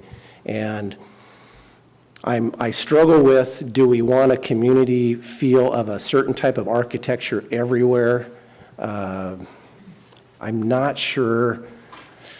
There's some incredible modern structures, as well as the coastal craftsmen, as well as just coastal California, and there's some great things. I'm not sure if we just fixate on one, but nevertheless, I do believe we need strict standards because typically the eye beholds a beautiful structure, and the architect behind it can present that, and when you see it, it's curb appeal. When you see it as a people, you go, hey, that's a beautiful structure what I want as a tool to be able to use as a guideline for our village. So I didn't maybe go on everything here, but those are my feelings for, as Commissioner Montgomery.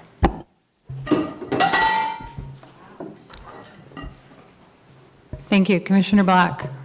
Okay. I'm not going to make a long, drawn-out, not that yours was, but I'm not going to make a long, drawn-out decision on how I'll vote. I'll wait until I have a chance to look over all the information that we received tonight. I have to say, first, thank you to all the residents here for coming and displaying your feelings about the plan and making suggestions for or against what you've read or heard.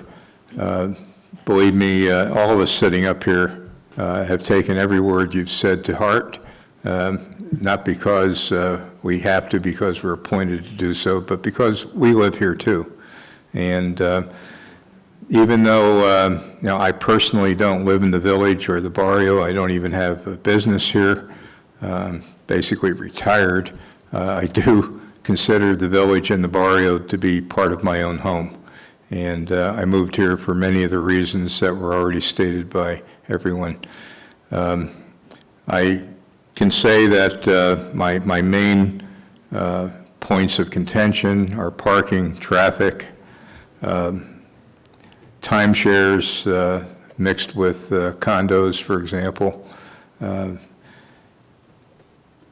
Elevation is a big problem with me. I'm not an architect. I don't have the desire to put 55-foot stanchions up, 45, which is approved, and another 10 feet of roofing and design.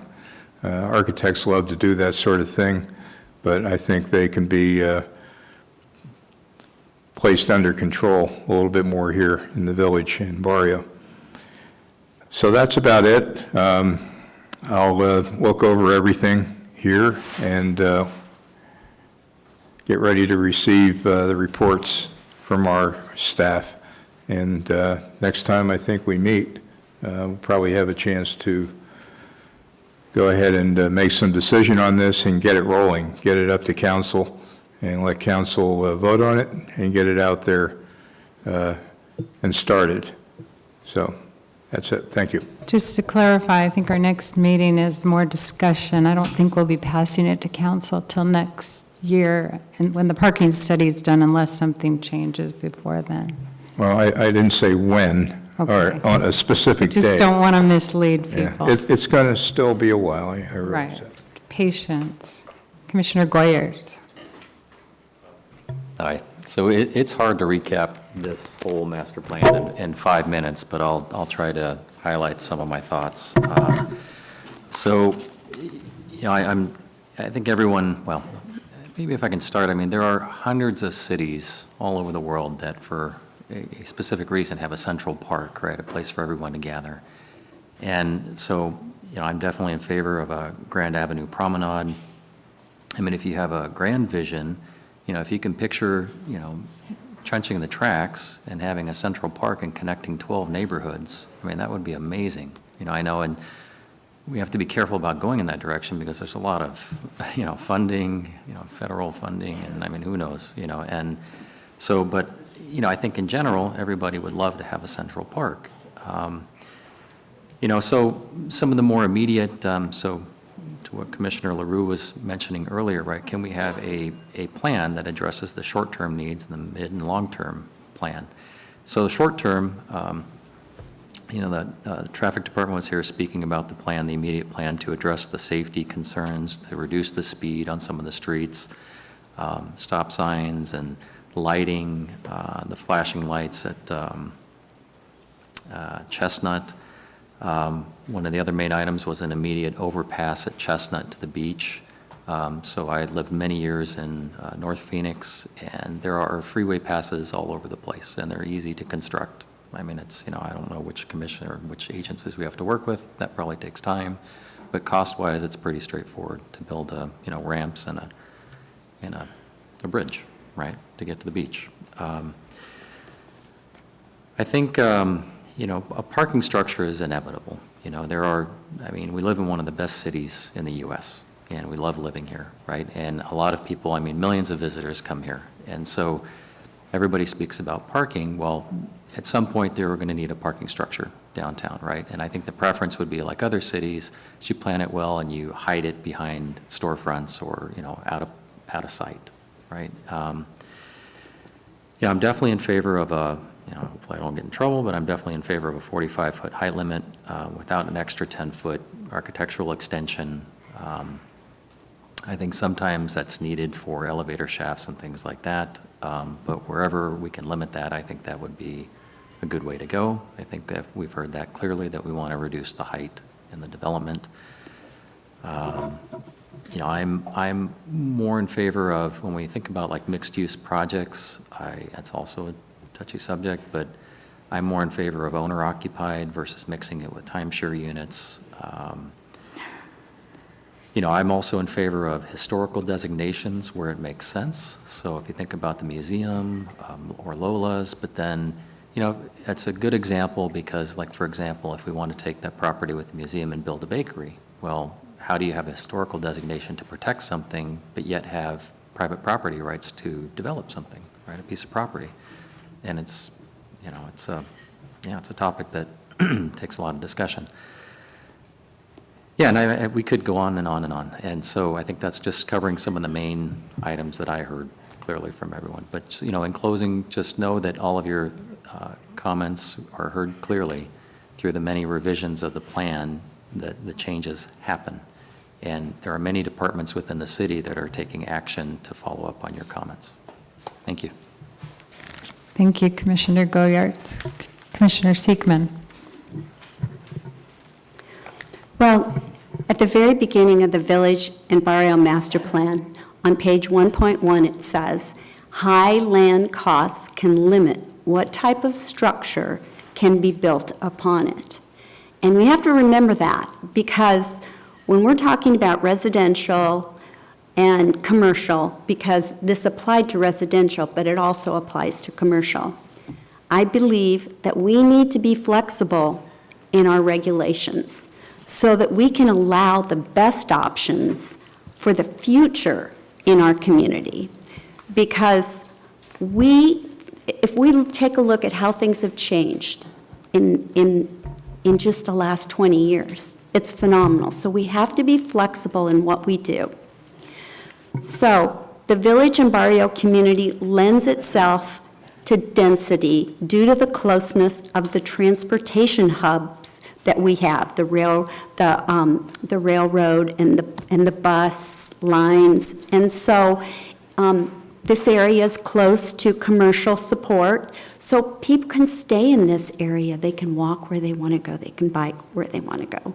So we've had years of meetings with all of you about this, trying to consider our community and consider the new ideas that are brought to us every year.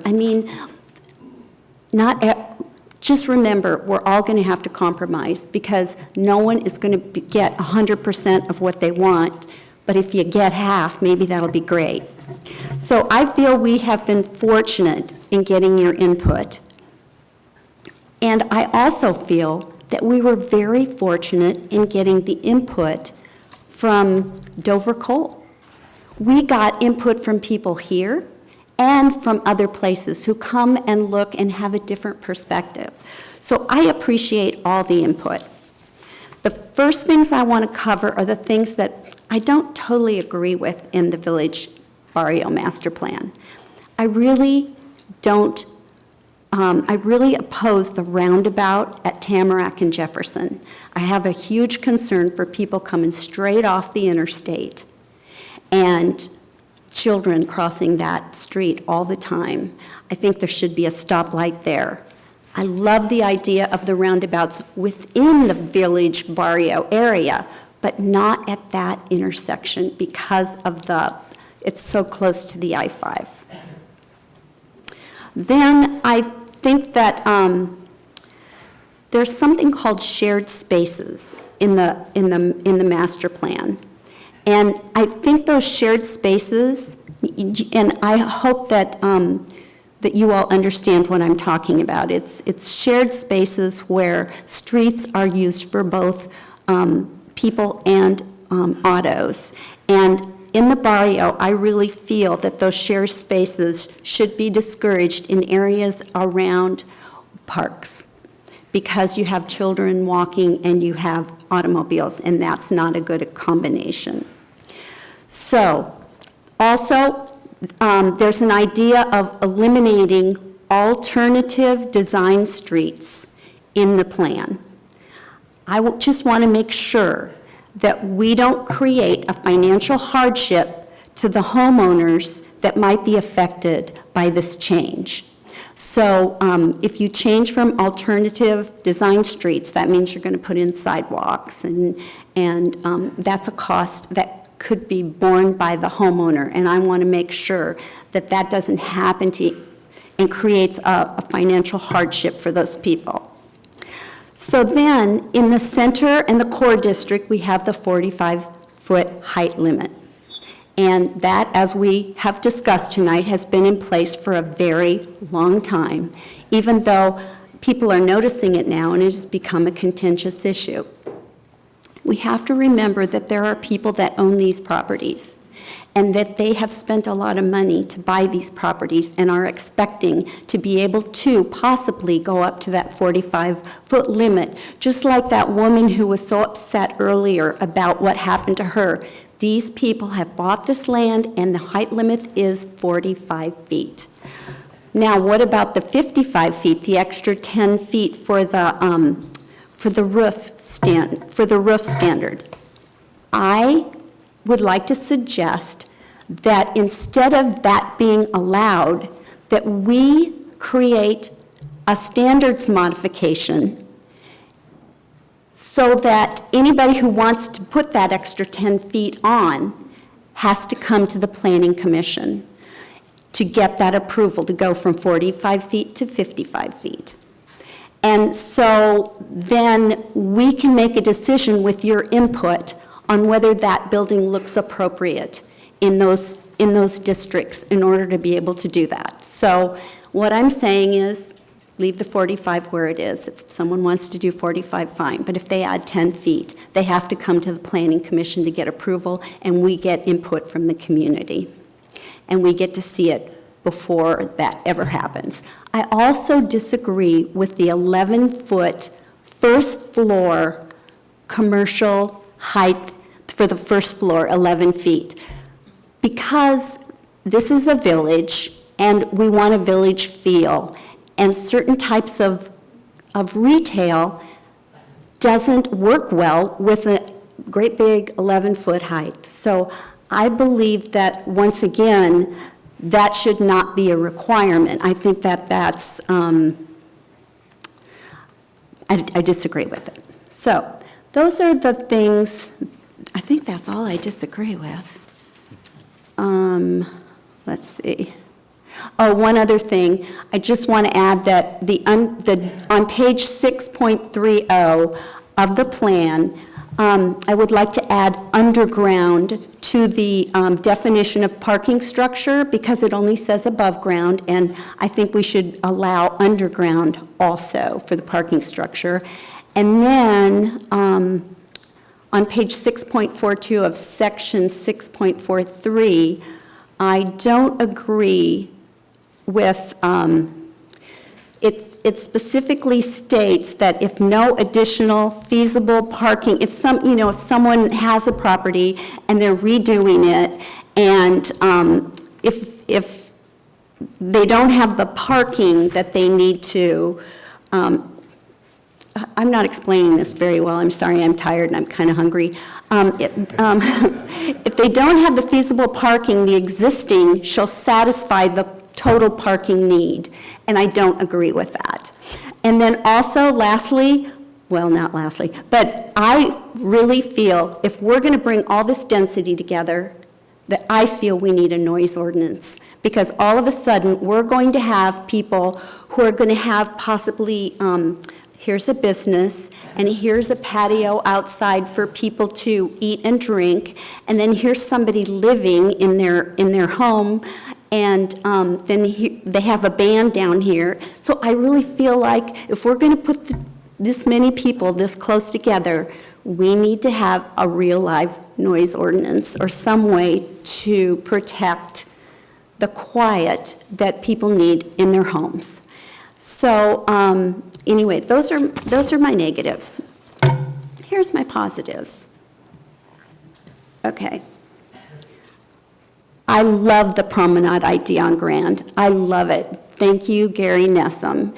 And I love the idea of the underpass to City Hall and redoing City Hall. I think that's magnificent. It's just magnificent. I like the railroad station as a mobility hub and a way to transport passengers to and from their destinations. I think that's awesome.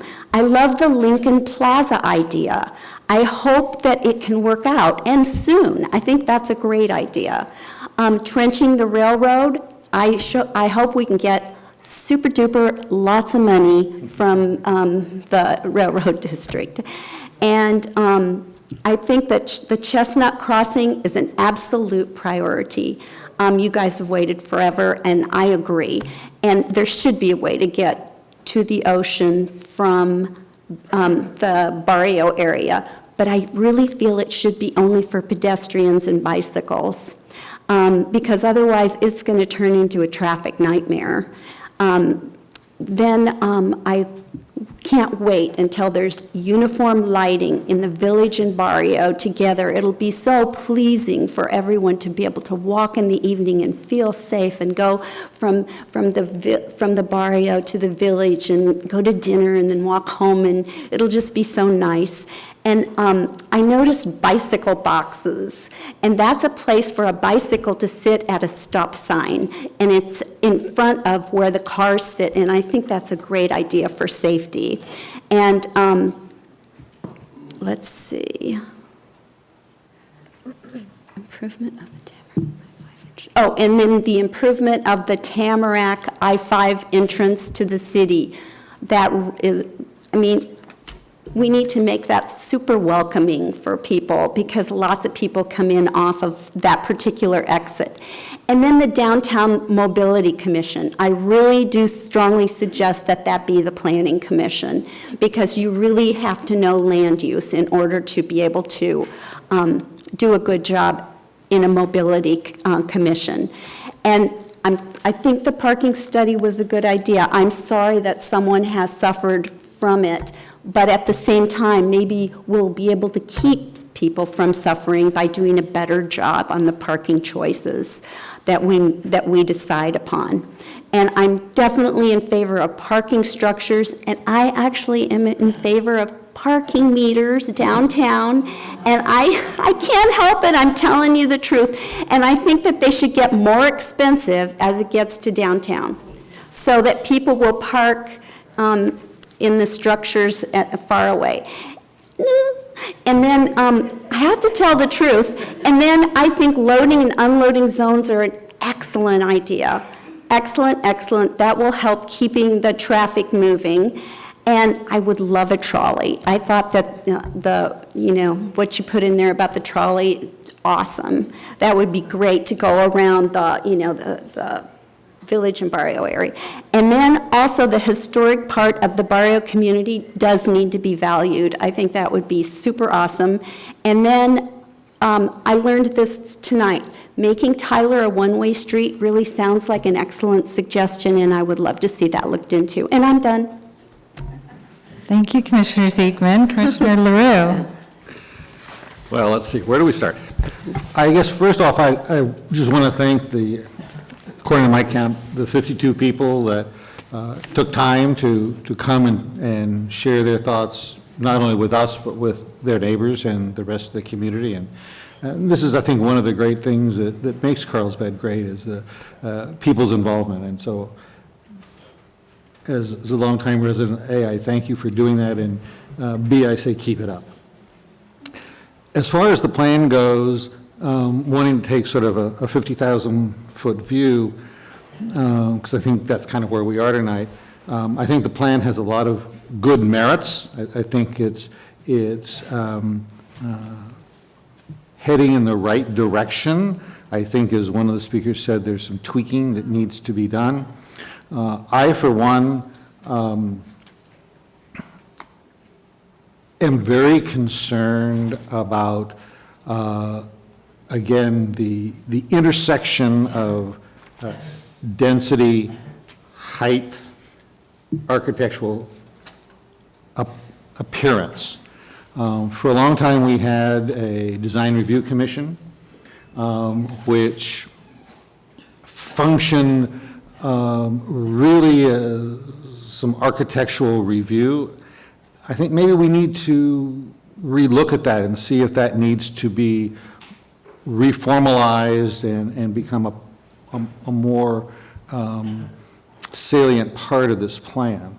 I share Commissioner Montgomery's frustration, and again, I don't like to point fingers, but many of you mentioned, and you maybe didn't know it by its name, the project called The Wave, down on Roosevelt near the post office, which had the combination of timeshares and condos, and there was also commercial. And I think that as people have seen that, they've said, this is not what we want in town. We don't want, it may be a combination of just the mixed uses, but it may also be the architecture. And so I think we as the Planning Commission, we need either a lot more authority to send a project back and say, we don't like it, it doesn't fit, or we need to have a lot of very, very specific design guidelines that we can use to measure, again, a project by. Right now, we're kind of in this little no man's land where I don't think we really have good tools to say, yeah, that's a nice project that you're proposing, but put it someplace else. It doesn't belong, at least in the core. Now, one of the problems I think we have is, and maybe all of us have a little bit of different definition of what is the core of the village, because I think that's really what we're talking about. And I agree with some of the speakers that were saying, mixed use is fine, but again, it's got to be appropriate for the location and the size and the neighbors. One of the things that often concerns me is that we'll get a project that comes in that is very radical in its appearance from its neighbors. And you put a 3 or 4-story building next to a 1-story building, and the compatibility is a real issue. Now, given enough time, that 1-story will go away and it'll become another 3-story, because they're going to point to the one next door and say, well, we just want to do what he did. And I think that's kind of the thing that we're all trying to come together and work out is, again, in the core area. Now, it may be different in other sections of the village, but when we talk about the core, I think everybody has a very different, maybe not different, they want to differentiate that from some of the outlying areas. And I really appreciate all the work that was done with Imagine, and this idea of, again, protecting the core, which I think is very important. I like the concept of this entire area being the village. And then if we want to have historical designations of certain areas or buildings, that's fine, but that does pose some other problems. I have some real problems on height in the core, and I'm even having some difficulty, and again, it's probably more design than anything else, with some of the buildings that have been built that have been 45 or 55 feet tall. Again, I think they're out of character, but right now, we don't necessarily have the ability to reject them. So I think that's one of the things that this plan could help us, provide us with those kind of tools. I think that we need to also very carefully look at the interface between cars, bicycles, and pedestrians in a limited area. And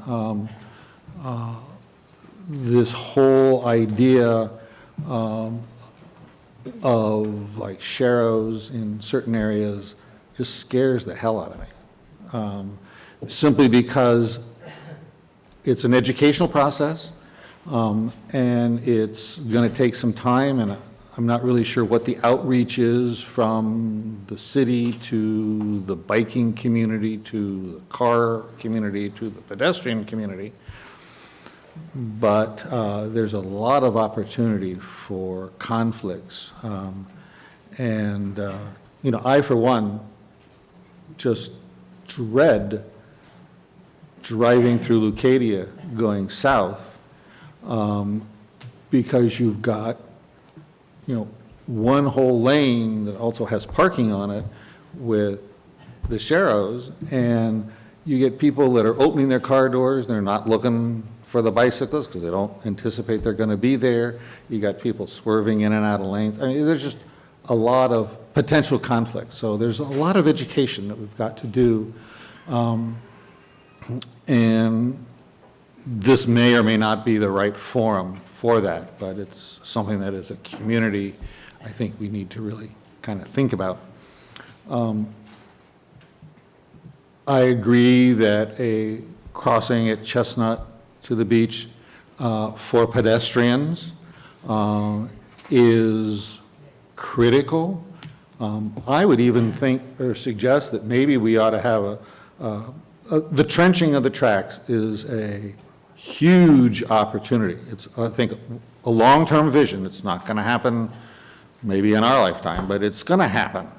And so maybe we take all of that and put it in a separate appendix or something else, because again, this is a vision document, and it might be very helpful for, again, the citizens as their children and grandchildren are coming along to be able to kind of see what the overall vision is. And right now, the whole impact of the possibility of the trenching and covering of the tracks is kind of interspersed, and it kind of gets lost. But I think that if you're talking about a single thing that will hopefully improve the village, it would be the trenching and covering of the tracks. I mean, that just, the opening up of a huge linear park in the center of town, I mean, just, your mind goes wild with all the possibilities of what that could be. And so if we're talking about a vision plan, to me, that's a huge vision. And I just think it would make it more visioning if it was kind of collected together and put forth in that way. I'm concerned about reducing the lanes on Carlsbad Village Drive and on Carlsbad Boulevard without, again, a lot of real community input to that, because, again, it has a huge, maybe positive, maybe negative, don't know. I would also like to really see a much greater emphasis by the city and their capital improvements program for undergrounding of utilities, especially in South Carlsbad, or South Village. To me, we've got these really gorgeous wide streets, beautiful street trees, very inviting, And again, aesthetically, it's, to me, at least, it's not real pleasing to have all of these wires and above-ground utilities. I know for people that live back east in a lot of the older cities, well, that's the way it is, and they don't think about it. But I think if we have an opportunity, I mean, we did a little bit around Jefferson, around the school, and I think it made a huge difference. And so I think if there's a concerted effort by the city, not waiting for SDG&E, because again, they throw a couple pennies a year into the pot, and, you know, 200 years later, you can do another street. So I'd like to see, again, a proactive issue on that. Again, the extension of the sidewalk and along the Carlsbad Village, or along Carlsbad Boulevard that we now have, it needs to certainly be extended all the way down to the power plant. At some point in time, the plant's coming down, as we all know, and that's going to be a different use. It may be more recreational use, whatever, I don't know, but we need to start planning now for that. I mean, again, so that's going to take another 20 years maybe, so let's not wait for that. Let's get something done today. We are going to need, at some point in time, to have a well-designed parking structure downtown. I know one of the frustrations many of us have is we've had this sort of parking in lieu fee, and, you know, you wonder, well, how many times can you sell the same spot over and over and over again? And so we just have to come to grips with the fact that, you know, if you have a parking problem in the village, there's a reason for that, and it's because you've got people there that are taking up parking places, and that's kind of what you want. Mr. LaRue, Commissioner LaRue, excuse me, it's 10 o'clock. It is, I'll 2 minutes. So are you? Okay, I'll shut up. Go ahead. Well, no, I'm just saying we're No. going to need to continue the meeting with. I don't know how long you're going to talk. I'll put the ball in your court. Okay, till quarter after? Sure. Make a motion? So move. Can second it? Everybody in favor? Anybody opposed? Okay. You want to wrap it up? Thanks, sorry, I didn't mean to cut you off. I just, thank you. I've lived in Carlsbad for 35 years. The reason that we moved to Carlsbad was because of the village. We love the village. We don't own property there. Loved the quaint village feel of it 35 years ago, and would like to help see it retain that. As Commissioner LaRue mentioned, there was a design review board at one time, and then that power was supposed to be transferred to the Planning Commission. However, we don't have the power architecturally to approve or to disapprove things that we don't like architecturally.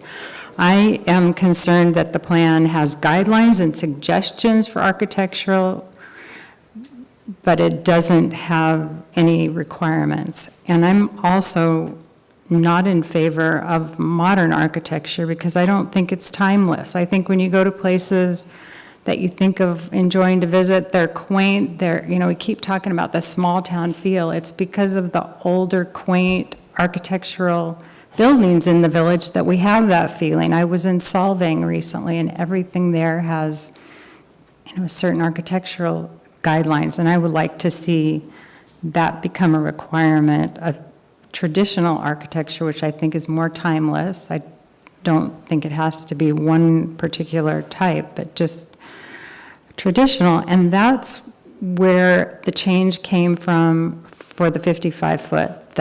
There was concern that we were getting all these developers coming in with the 45-foot height, and so they were coming in with flat roofs so that they could squeeze in as much usable space in that 45 feet.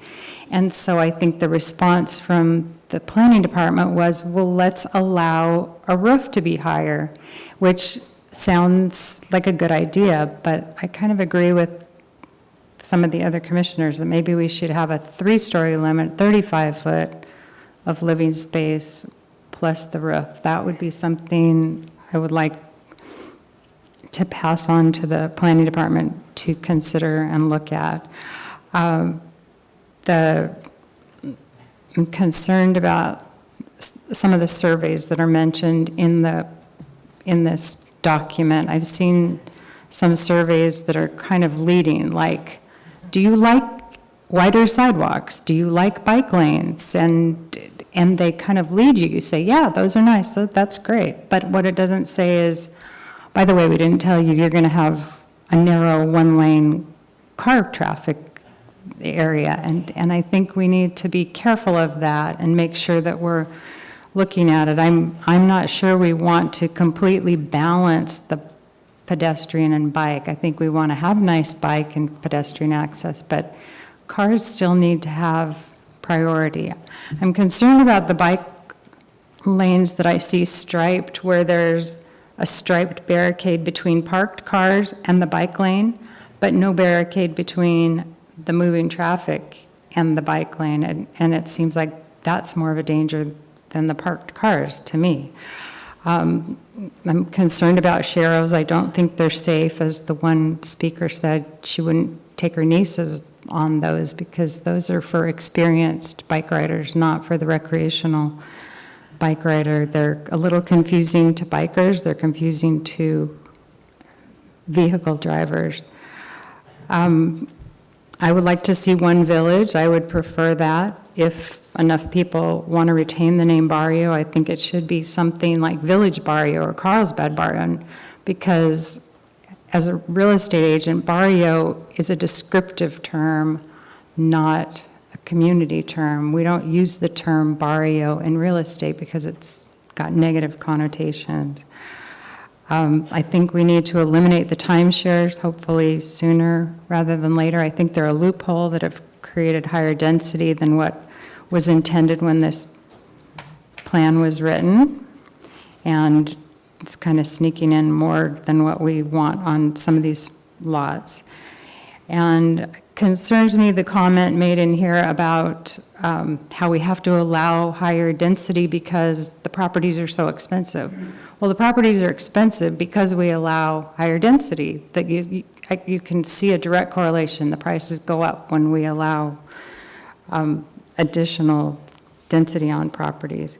And I'm totally in favor of a crossing at Chestnut. I think, why would that be any different than a crossing on Carlsbad Village Drive or on Tamarack across the train tracks, especially hearing that the kids are going through it anyway. Let's make it safe and do something about that, and maybe not even wait till this plan is approved, if possible, to get that done sooner rather than later, because if we're making a decision based on the potential of trenching, that is going to be years down the road. I don't want to see us wait for that.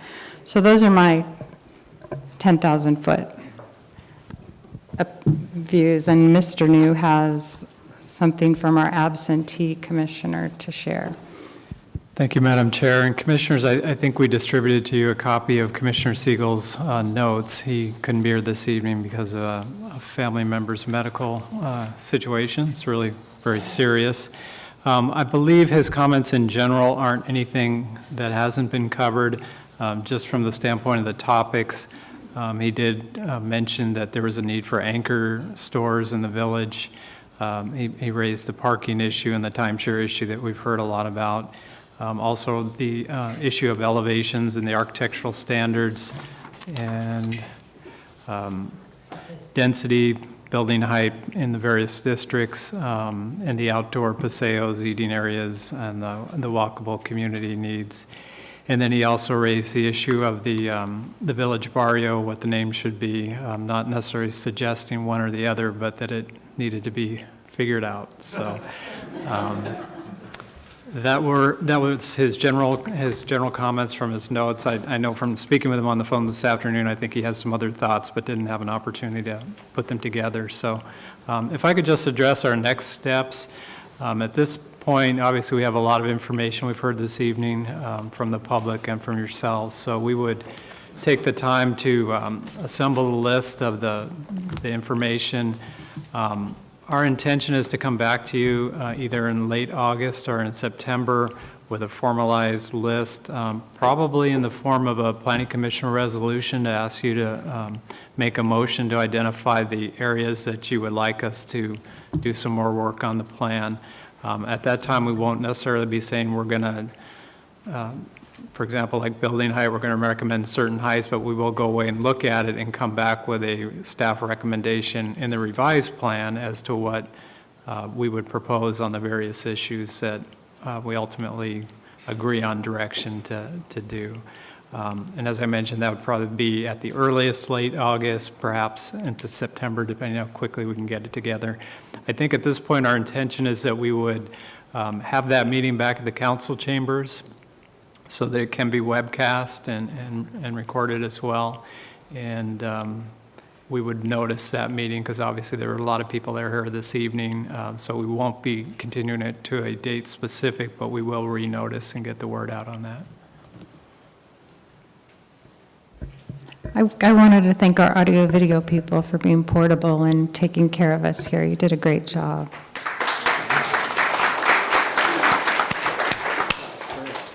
Mr. Norby?